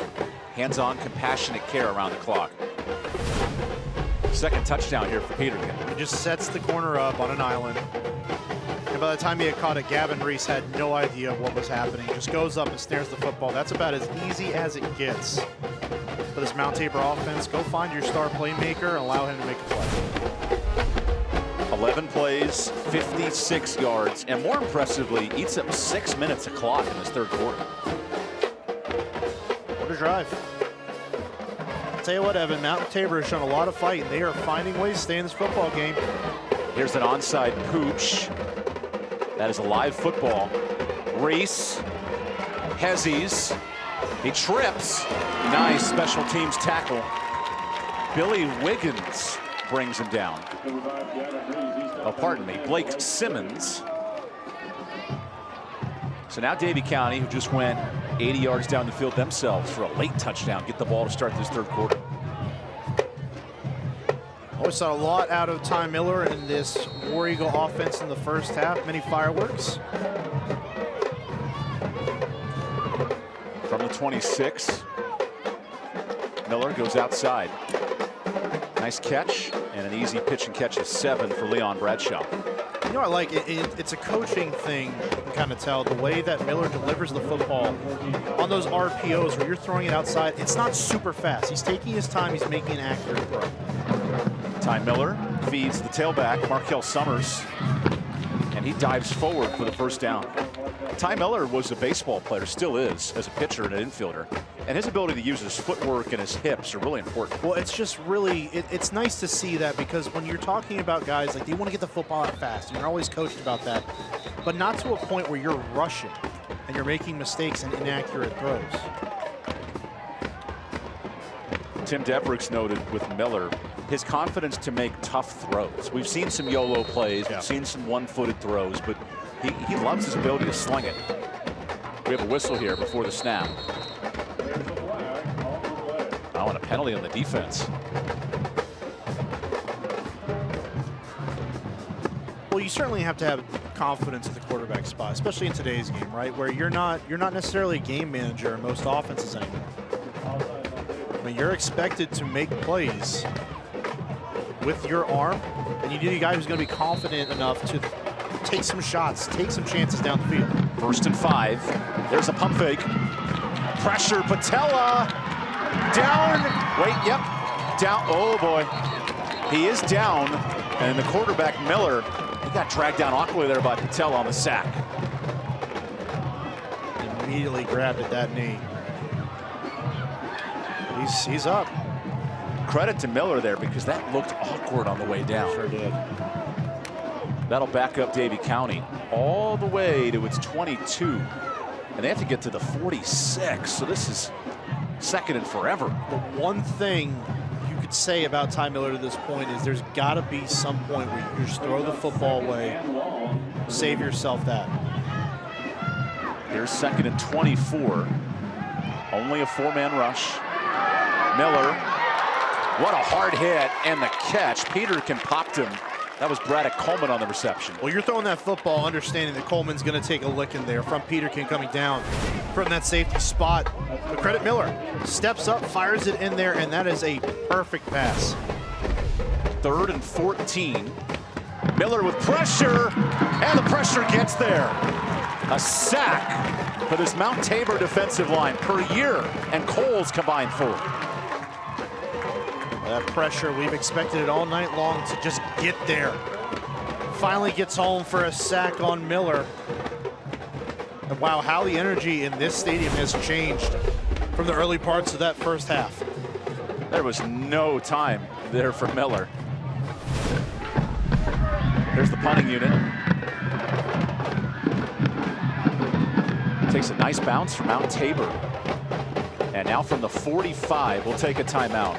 Last 3 minutes here in the third. Mount Tabor will drive for the lead when we return.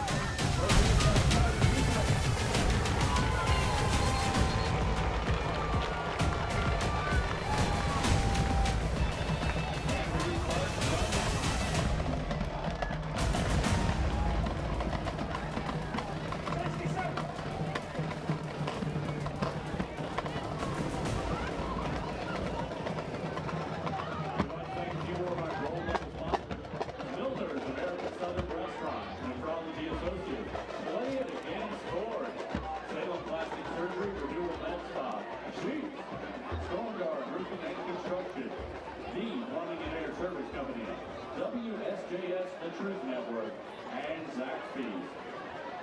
We'd also like to remind everyone that the dance team is hosting Dance with the Spartans next Friday, the 13th. All students grades K through 6 are invited to dance with the Spartans. See a Mount Tabor dance team member tonight for more information.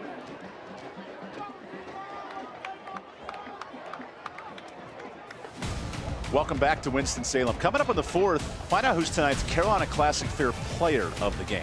The fair, there's magic in the fair. Whether you're SpongeBob or Tigger or you name it, there's a lot of fun in this Davie County student section. This inflatable cow was just taking a Is that the Chick-fil-A cow? It might be. Oh, Kansas City Royals. There's one Davie County sweater in that second row. One.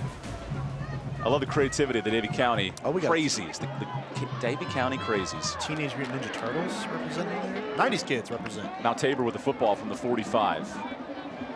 Zion Thompson with not much room there, just 2 yards.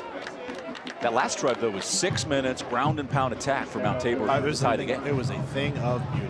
I mean, an absolute thing of beauty. Something that Mount Tabor wants to play physical. You expect them to run the football, hard-nosed defense. But if they want to win and they want to continue to move forward, it's got to be by throwing the football and just getting in the air more. They've got a very competent quarterback in Lane Albright. Let him sit back there and let him go to work a little bit. Albright, 11 of 15 tonight with 2 touchdowns. He's been efficient.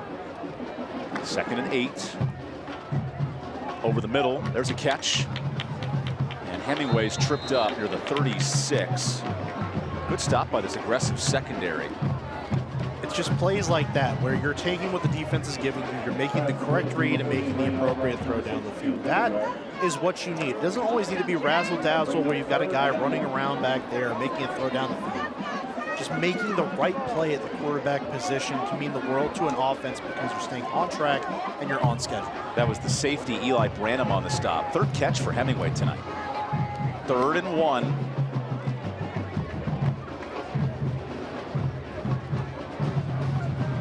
That being said, I'd love to see a run here with Thompson. It's his territory. Thompson looks at his quarterback, who scrambles. Albright goes forward, spins right at the sticks. That might be short. Coming up in the 4th quarter, we'll highlight tonight's West Shore Home play of the game. West Shore Home bring happiness to every home. And here's Mount Tabor going for it on 4th and inches. Got the beef package back in there.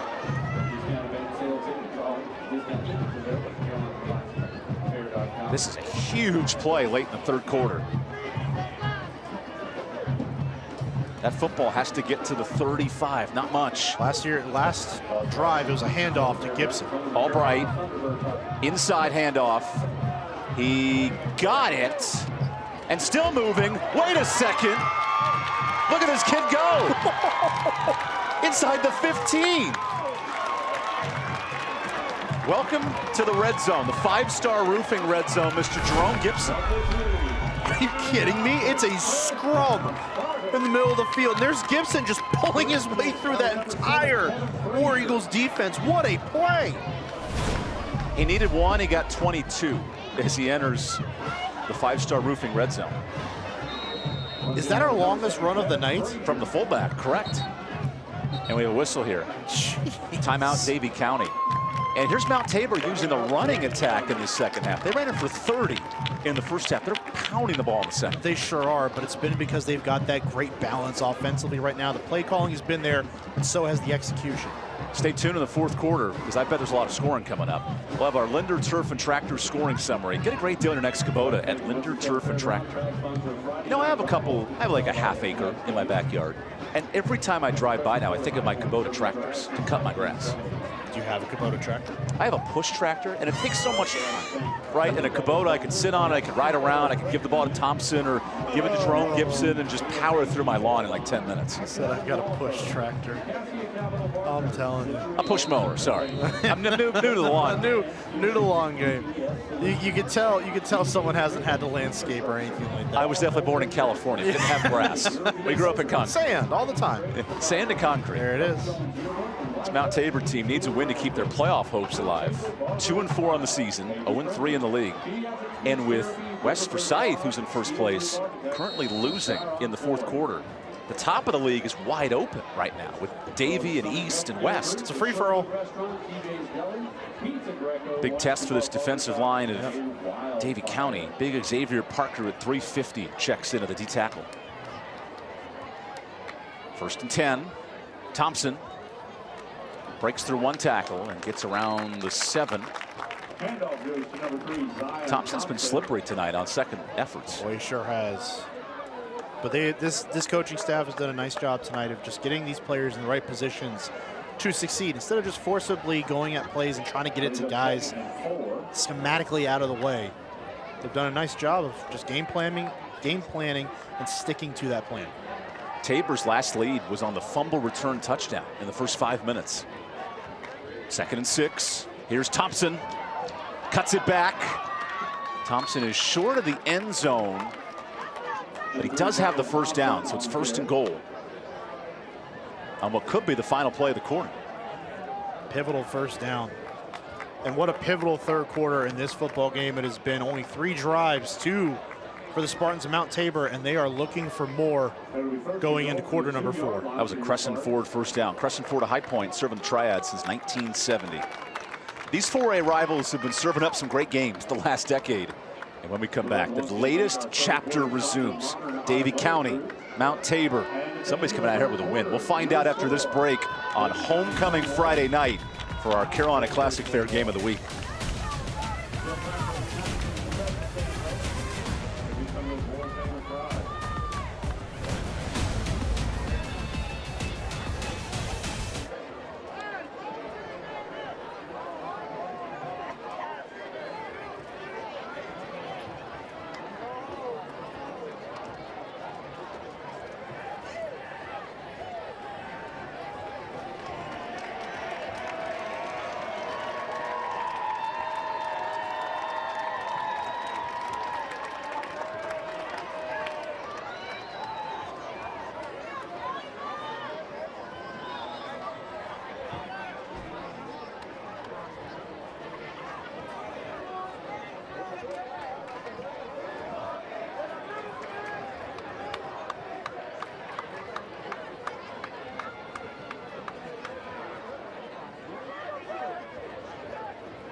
But thank our platinum level sponsors, PDQ, which is a proud sponsor of H2O and performance-driven physical therapy. Also remind everyone, next Friday night, the 13th, all students grades K through 6 invited to dance with the Spartans. See you out there with dance team member tonight for more information.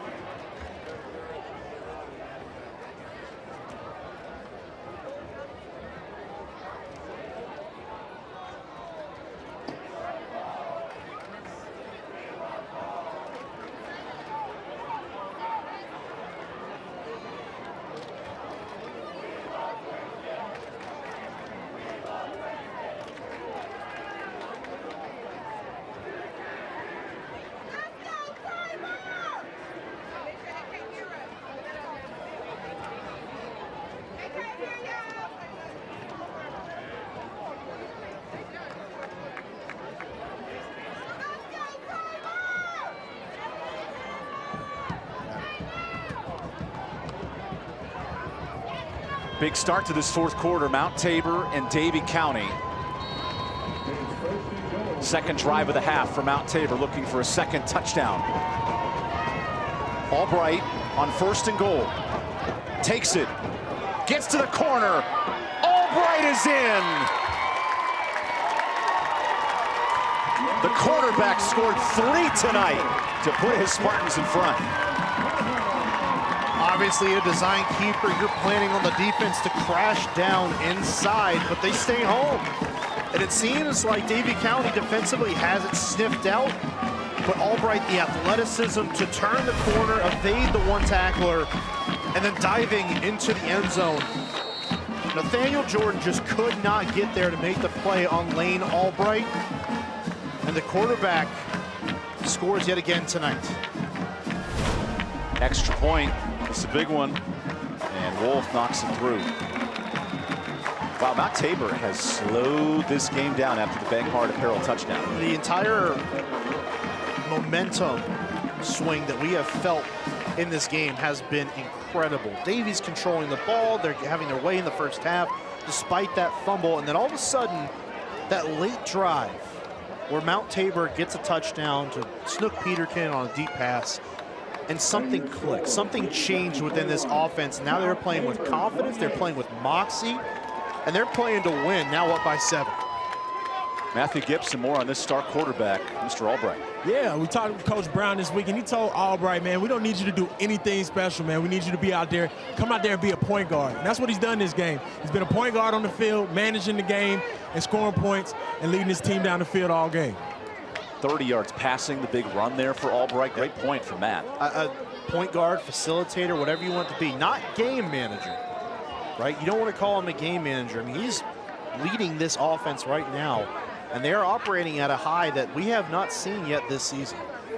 Lane Albright, who transferred from R.J. Reynolds, he's making an impact in year 1 here at Mount Tabor. Replaced Samaj Reeves-Smith, a great all-league quarterback last year, too. That was a hard loss with graduation. Now for our Hayes Jewelers kickoff, the King of Diamonds since 1939. Andy Martinez with a shuffle. He dances like he's from 1939. And the kick is returnable out to the 35, where Coleman brings it back. Big drive here for Davie County after a slow start in the second half. I think it's a massive drive. The way that this game has been turned on its head. I mean, we're talking about a 14-point swing almost from what we saw at the end of the first half. Not almost, it is. It's been 14 unanswered by Mount Tabor. Big drive for Ty Miller. First down. He slings it out to Driver, and only 1 yard. Good pursuit by Khadijah Johnson and others on the stop, including the corner, Jaden Wallace. I'll say Wallace getting out there kind of made that play happen because he's able to hold Driver up just long enough for Johnson to get over there and make that play. Just a gain of 1. Second down. Little screen. Oh, pressure coming. And this defensive line for Tabor is making an impact. They had it sniffed out. The entire thing was sniffed out. They bring pressure, force an inaccurate throw by Ty Miller. But even if he makes that catch, one of the defensive linemen, whether it was Frazier or Coles, was sitting back there covering Summers. Davie County, the highest scoring team in the Central Piedmont, can't move the football in the second half. Third down. Play action. Pass is tipped, and a flag comes in. That's pass interference. And now news has come to the DB, John Fowler. And no real need to even make that play either. Just a huge mistake defensively for the Spartans. Because that football is nowhere near the first down marker. Even if he catches. Right, exactly. A little too physical, where he is well short, just not a necessary play to pull around on the arms of the receiver. Great deal. Stick around tomorrow. Big game on WMYV. NC Central and Elon at 2 o'clock. 2 nationally ranked FCS teams. Back here on the high school side, 1st and 10. Summers gets nowhere. And this defensive line is starting to win. How have things changed for Mount Tabor? The physicality has gone up. The confidence is there. As defense, when you start seeing the other side of the football go to work and you're getting that rest as well, it certainly is going to pay dividends for you and for a defensive line that can really get after it with the best of them in this conference. They've come to play. Miller on second down. Nice catch and a better hit. Peterkin, he knocks Leon Bradshaw to a gain of 4. This Peterkin gets a dude. He's not bad, is he? He is a stud on both sides of the football. Catching touchdowns tonight, making hits and coverage, defending passes. I mean, you name it, he's done it here tonight. Sets up 3rd and 6. Here's the blitz. Miller gets it out, and it's dropped by Summers. 4th down. Do you go for it here on 4th and 6? I really feel like you've got to put this football away. For all the things that Mount Tabor has done here in half number 2, you got to still rely on that defense to come up with a stop. But it doesn't really seem like Davie's interested in letting that happen. Tim Devers said we're an all gas, no brakes offense. No kidding. And they are going for it here. Fresh off a 54-point week. I think they're going to punt it away. There's the quarterback by himself. Miller, he wants to throw. Here's the pressure.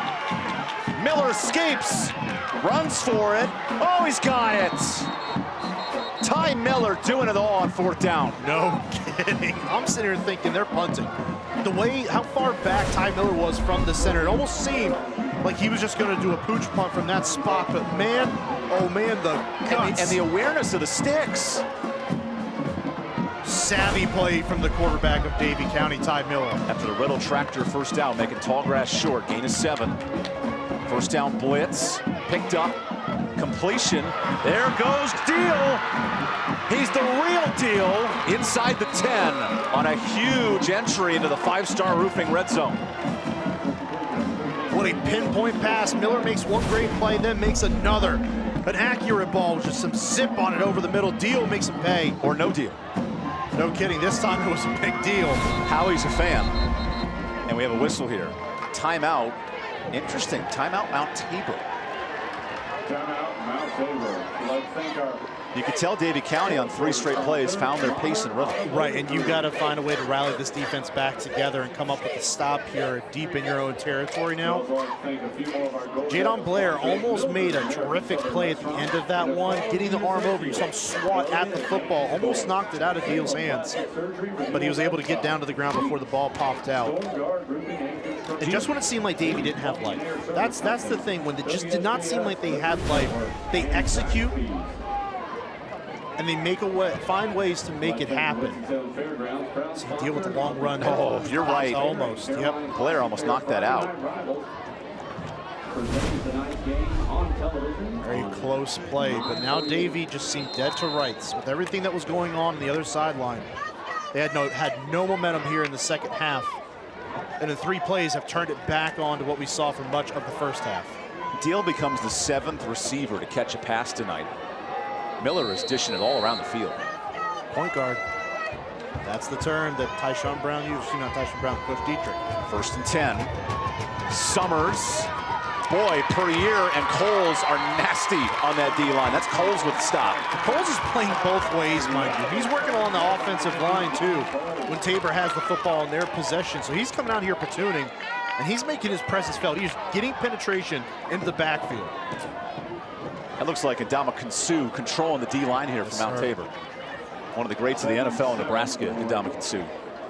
Should have won the Heisman. Big 12, Nebraska. 2nd and goal. Miller gets it out. Miller, pump fake. Miller running short. Gets to the 4. It's 3rd and goal. Nice pursuit by Joe Martin, the junior. The way Ty Miller stays alive is pretty incredible, isn't it? I mean, he just seems like he's going to get sacked, he's going to get dropped in the backfield, and then he's just resilient. He's very smart. The little pump fake gives him enough space to pick up that yard. Davie County has not scored yet in this second half. All eyes on Miller. 3rd down. Miller throws. Touchdown! Great deal with his first score. What a drive. What a drive by the War Eagles to go down there, dead to rights, 4th down. Your quarterback puts it all on his back. Picks up the 1st down, and this time a pinpoint pass on an out route to the Davie sideline, and Deal with a long gain just a few plays ago seals the deal on this drive. That's a Bang Hard Apparel touchdown. Go hard with Bang Apparel. What an important extra point for Max McCall. Uh-oh, high snap. Wow, what a save by the holder. Ty Miller doing it all on this drive. What a pass out to the far side. Johnson can't get there in time, and Deal makes them pay. We're all tied here at Mount Tabor.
Closed captioning for tonight's excellent game is brought to you by Caring Hands. At Caring Hands Home Health, your family's needs are our top priority when they're in our care. Not just dill pickle pizza, but in our care at Caring Hands. If they want to send us more dill pickle pizza, I mean, I'm not going to say no. We have been spoiled by Carolina Classic Fair food all week and a great football game tonight. Dill pickle pizza and mocha funnel cake. Thank you for the gifts. And amazing football. Oh, here's an onside kick. Dive. Loose. Mount Tabor's got it. The kicker nearly pulled off the fake. And let's see who comes out for this for Tabor. Oh, yeah. Huge recovery from McKay Brendel. Man. Absolute surprise. Great time to pull a surprise like that if you're Davie County. Catching Mount Tabor maybe back on their heels a little bit, a little lackadaisical, and almost converting that. And I think Brendel took a nasty hit here. Watch this. Ooh. And he beat the kicker on that loose scrum. I think they both got hit in the helmet. Talk about putting your body on the line. Kamari Shell, number 11, his first series in at receiver, helping out quarterback Lane Albright, who has 2 touchdowns. Albright feeds his tailback. Oh, nice hole. Thompson makes a juke. Thompson puts Tabor back in front on a huge 48-yarder.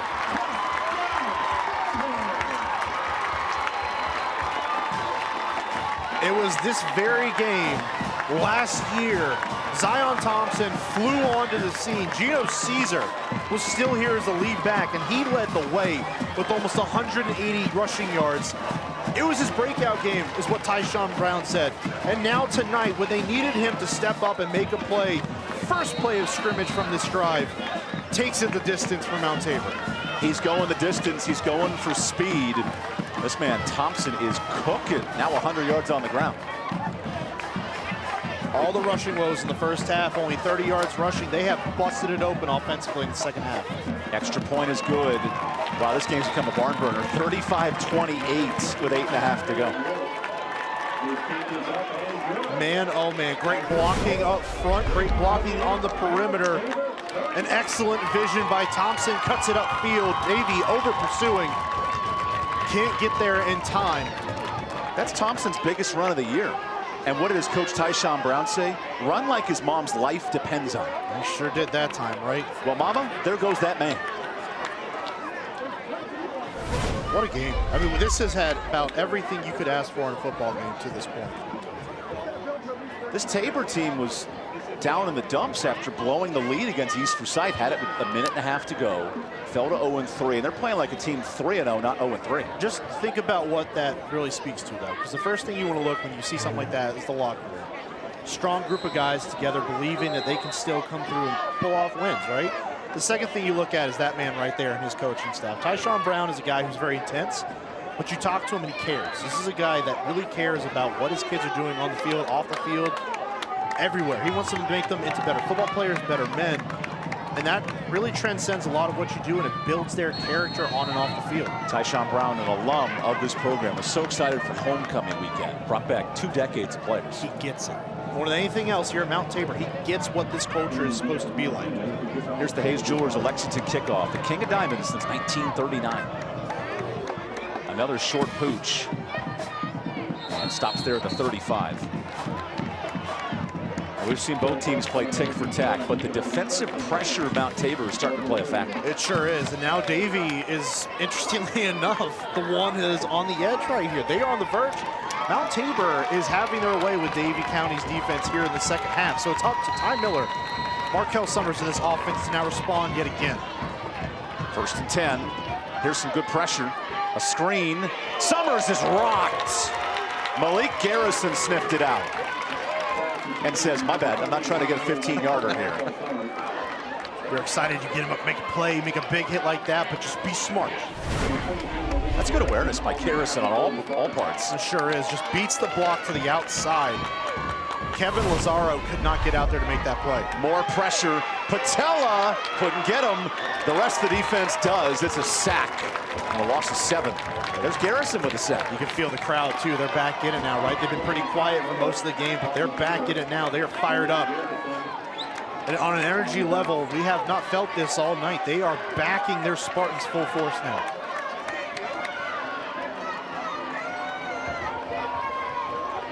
Davie County must get to the 45 on 3rd down. Albright with time. Coleman catches. He's 5 yards short. It's 4th down. And a decision here with 7 minutes left. Now you got to start thinking about it a little bit more.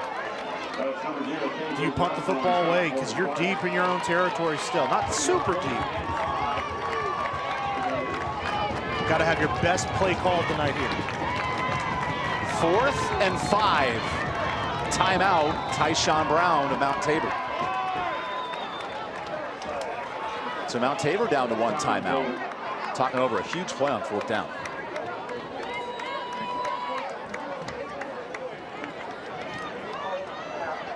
Well, you know that the football is going to go into the hands of Ty Miller. This is going to be a game that his running ability has been impressive. Correct. It's going to be on his shoulders. I think realistically from here on out, Markel Summers has not been a factor here in half number 2. This defense has effectively taken him away in all facets of the football game. Now it's up to Coach Devricks, Ty Miller, and this offensive crew to get something on here. Again, your best play call tonight has to come on this 4th down attempt. First place is on the line tonight for Davie County. A win, and they take sole possession. And a loss becomes a 3-way tie at the top of the Central Piedmont halfway through the league. Think about what it does also for the opposite sideline. Mount Tabor finds themselves back very suddenly in the mix for this conference. 4th and 5. Here's a blitz. Albright finds a receiver. 1st down, Ethan Driver. That's his 6th catch. More importantly, it's a Riddle Tractor 1st down, making tall grass short. Keeps those sticks moving. He's been the most reliable target here tonight for quarterback Ty Miller. Go back to him again. Quick tempo. Miller. The D-line had to wait. Here comes Patella. Spinning down. That is ruled down. A sack for Patella. They call him Mr. Homecoming King here at Mount Tabor. He's doing everything right. He's fired up, isn't he? Just got back there. A lot of time. That is a coverage sack for this defense. That defensive front better thank their defensive backs for stepping up, their linebackers for stepping up and getting coverage down the field. That is a coverage sack. Miller just had nowhere to go by the time Patella got back there. Good pressure by Patella's 2nd sack. 2nd and long, more pressure.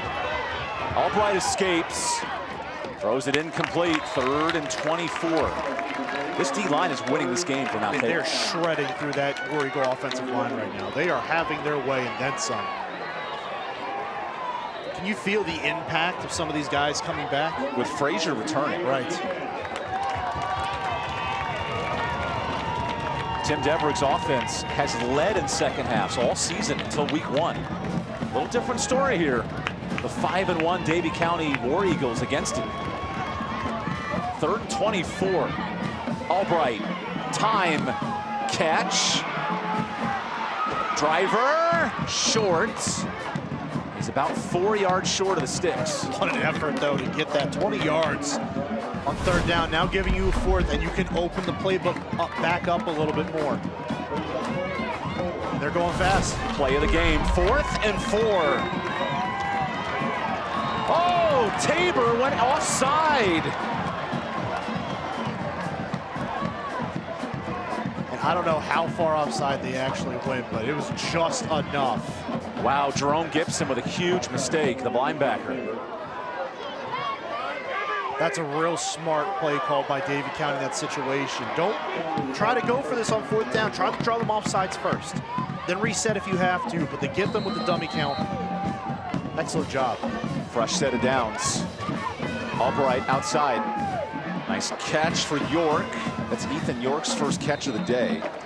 16th on the season, he gets 2. I wonder where he has been at in this game so far. That's the 25th 1st down for Davie County. They're moving the football tonight. They sure are.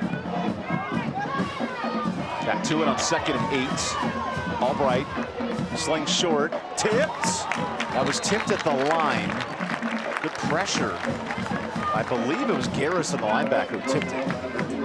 Well, Thomas again, tight coverage on the back end. He's certainly learning a thing or two on the backside of this defense. It was certainly Tim. Great job up front, just getting a hand on the football.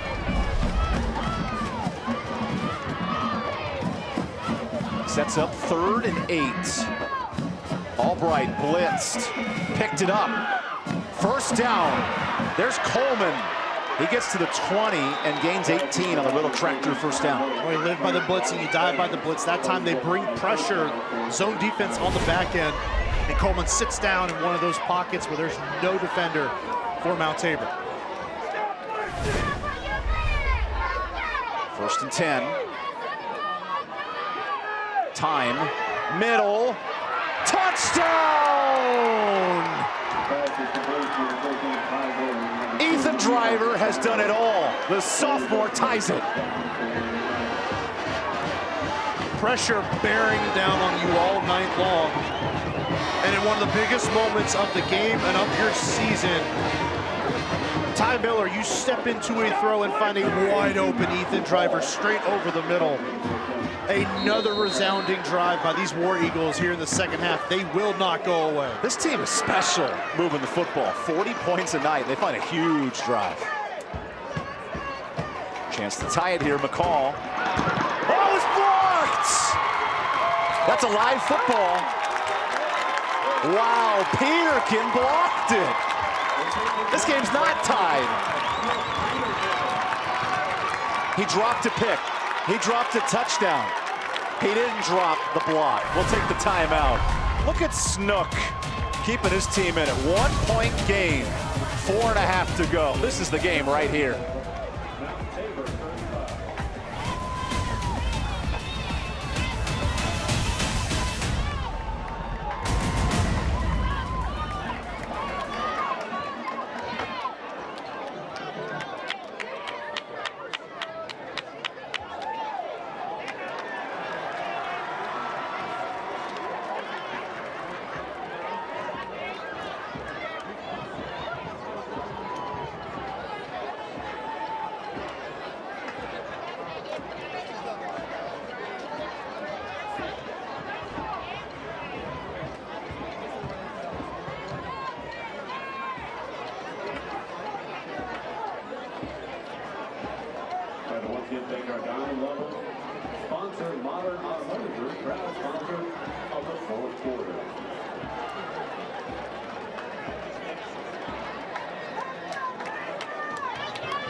Snook Peterkin's done everything for this Mount Tabor program. Multiple touchdowns and a blocked extra point to maintain this lead. I mean, my goodness. Just when it seemed like Davie was getting ready to tie this thing up yet again, arguably the best player on the field makes another impact play. Watch out for the pooch. That's an onside. It's live. And Mount Tabor jumps on top of it. So 4.5 minutes, 2 timeouts for Davie County. This drive could win the game for Mount Tabor. Effectively, in the way that they've run their offense here in the second half, it's been methodical. It's about taking what the defense has given them. And Snook Peterkin looks exhausted. You can imagine he played every snap last week. He wants to play every snap every week. There's one thing with Travis Hunter, but this isn't high school football. Yeah. Snook Peterkin helps out his quarterback, Lane Albright. Remember, last week, same situation. Mount Tabor with the ball, up 6, had to punt and lost the lead in the closing seconds to East Forsyth. So here's the test. This is something that Tyshawn Brown told us about. Can you finish games? 1st and 10 from the 40. Thompson gets a block. Nice gain of 5 on first down. Well, Elijah Cheffin was not letting Thompson get through that time. Looked almost identical from the early parts of that play to his long touchdown run on their last offensive possession. And how smart will Mount Tabor be with the play clock? That's a huge question in this 4th quarter. I think after what we saw last week, it's staying in bounds no matter what. Play clock at 20. There you go. There's the adjustment from last week. And that was something Greg King, the O coordinator, noted, the lack of time management. Yes. 2nd and 5 as we tick under 4 minutes. McKay Brendel the back. Good blocking. And Chaffin brings him down short with the clock still running. That's a smart end of the play, 3rd and short. And you can see Davie trying to get him outside and out of bounds. Just a tough play from as far out as they really were there. Sets up 3rd and 2. Tyshawn Brown visibly upset after the loss last week. He said it took him a day or 2 to recover, and his team has bounced back tonight. 3rd and 2. This play doesn't win you the game, but it puts it in a tough spot for Davie County. Back-to-back weeks. R.J. Reynolds and East Forsyth games were very winnable. 1-point losses in 2 straight weeks. And they finish. 3rd and 2. Thompson gets a block. Thompson has the first and stays in bounds. Gets down to the 44. Very smartly cuts back inside. You know it was talked about in the days after that loss last week, where Snook Peterson was essentially carried out of bounds instead of just going down inbounds. Allowed enough time on the clock for East Forsyth to go down the field and score. You know that was talked about, and these players are going to be aware of that situation tonight. Now one more first down might ice this game. Davie County saving its 2 timeouts for, you imagine, 2 of these next 3 plays.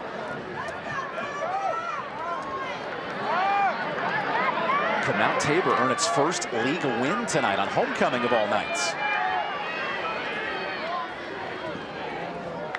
Albright feeds Thompson. Oh, nice hole.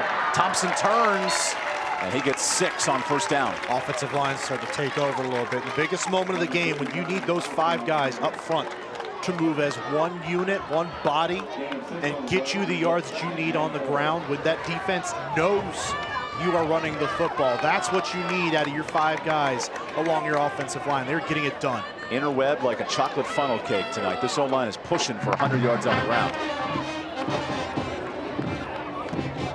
So Davie County's not using its timeouts, so they're betting on 2 stops right here. Yep. Will Davie County even get the football back? That's the question. Well, if there's a first down here, they will not. 2nd and 4. Thompson for the win. Thompson has it. First down, Mount Tabor. That's a Riddle tractor first down that should end this football game. Timeout, Davie County. How about the boys from Mount Tabor? 2 straight losses by 1 point, and tonight a chance to win by 1 point. Just when you think you have the Central Piedmont Conference figured out, it turns itself on its head. Just an emphatic performance from a team in Mount Tabor that has come so close in these last 2 weeks. R.J. Reynolds, a tough loss here at home, no less. In a game that I think everyone thought Mount Tabor was going to be able to handle and take care of business. And then last week on the road, they lose by 1 on a heartbreaker at the end of the game. Mark, here's tonight's West Shore home play of the game. Mount Tabor making things happen with Zion Thompson. Oh, sure did. This was the touchdown that essentially sealed everything going forward. The game-winning touchdown, if you will, from the player who broke out in this very matchup last year. Zion Thompson was quiet for the most part up to this point. He breaks free, breaks this game open, and could very likely have been the decisive score that leads to Mount Tabor's first conference win of the 2023 season. It's been a slow start for Mount Tabor, and Tyshawn Brown's worn that on his chest. He's a local product, grew up right here at Mount Tabor High School.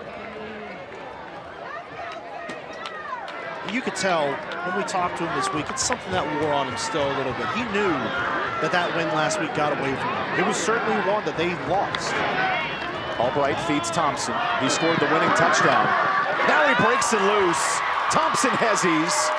Down to the 13 on the Riddle tractor first down. It's been all Thompson in the second half. It's been all Thompson on this drive. Again, when they've needed him to be great, he has been great. This offensive line has been exceptional here in half number 2.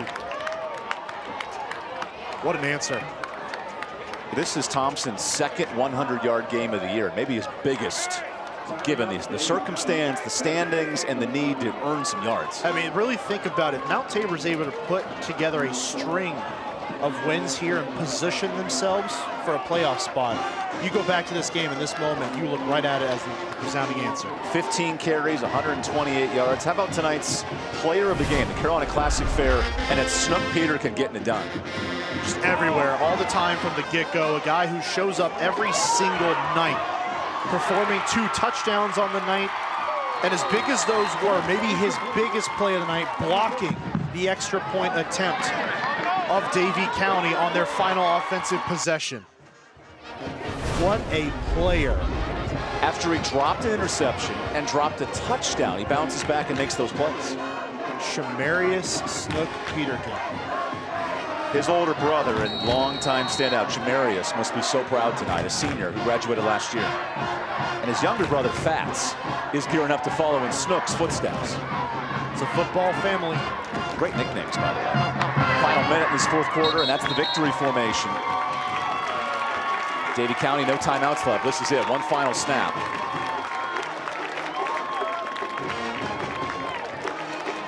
You always got to wonder, when you come into this final drive, there was about 4.5 minutes left, no less. And this was a drive where you got to start finding that balance between playing to the situation and still running your offense. And I think in this final drive, Mount Tabor did it to perfection. This is the final snap on homecoming Friday night. With Peterkin protecting Albright, this is it. And Mount Tabor runs the football for 150 yards. Don't sleep on the Spartans as the Central Piedmont Conference gets turned on its ugly head tonight. 0-3 Mount Tabor takes down 3-0 Davie County. What a game. What a game, what a matchup. Again, just when you think you've got this conference figured out, it plays tricks on you on a weekly basis, and the CPC is up for grabs. How about Mount Tabor coming back from the brim in the CPC? Huge 1-point win here in Winston-Salem.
Coach, before the game, you told me, you said this is where you want to be at the end of the game. Talk to me about how you feel right now.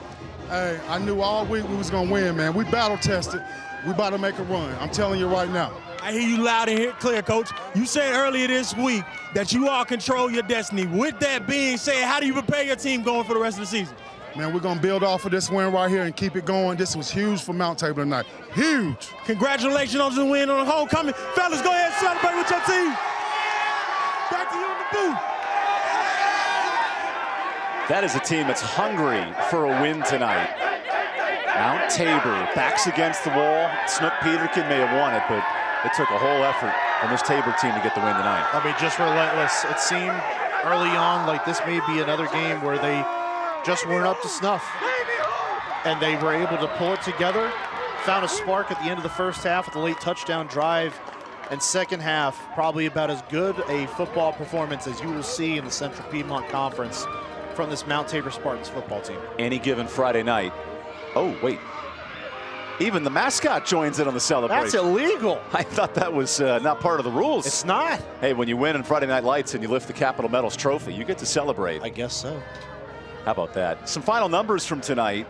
The running game, so big. Mount Tabor, nearly 200 yards, and that was a complete flip from the first half. And holding Davie County to only 100 yards in half number 2 was massive. This was a team that outperformed the War Eagles in the second half by all metrics.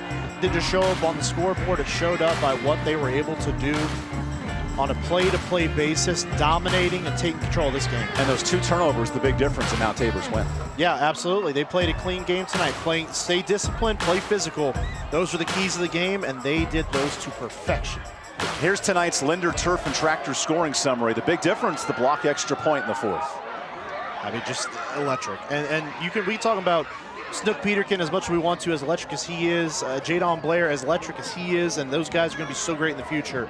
But this was a team win here tonight for all intents and purposes. Everybody contributed to the first conference win of the season for Mount Tabor. We want to thank our sponsors who make this game possible. Capitol Metals in High Point with the trophy that's been running around this field.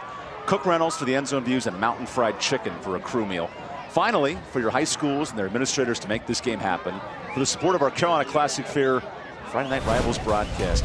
Coming up next week, always a fun matchup when Oak Grove and Ledford battle it out for 3A football supremacy on My 48 Sports. For Drew DiMarcantonio, our director, Lori Bates, our producer. Wasn't this game fun tonight? A block extra point wins it for Snook Peterkin and Mount Tabor taking down Davie County. For Matthew Gibson and Mark Covert, I'm Evan Budrovich. We say good night from Winston-Salem. Huge win for the Spartans.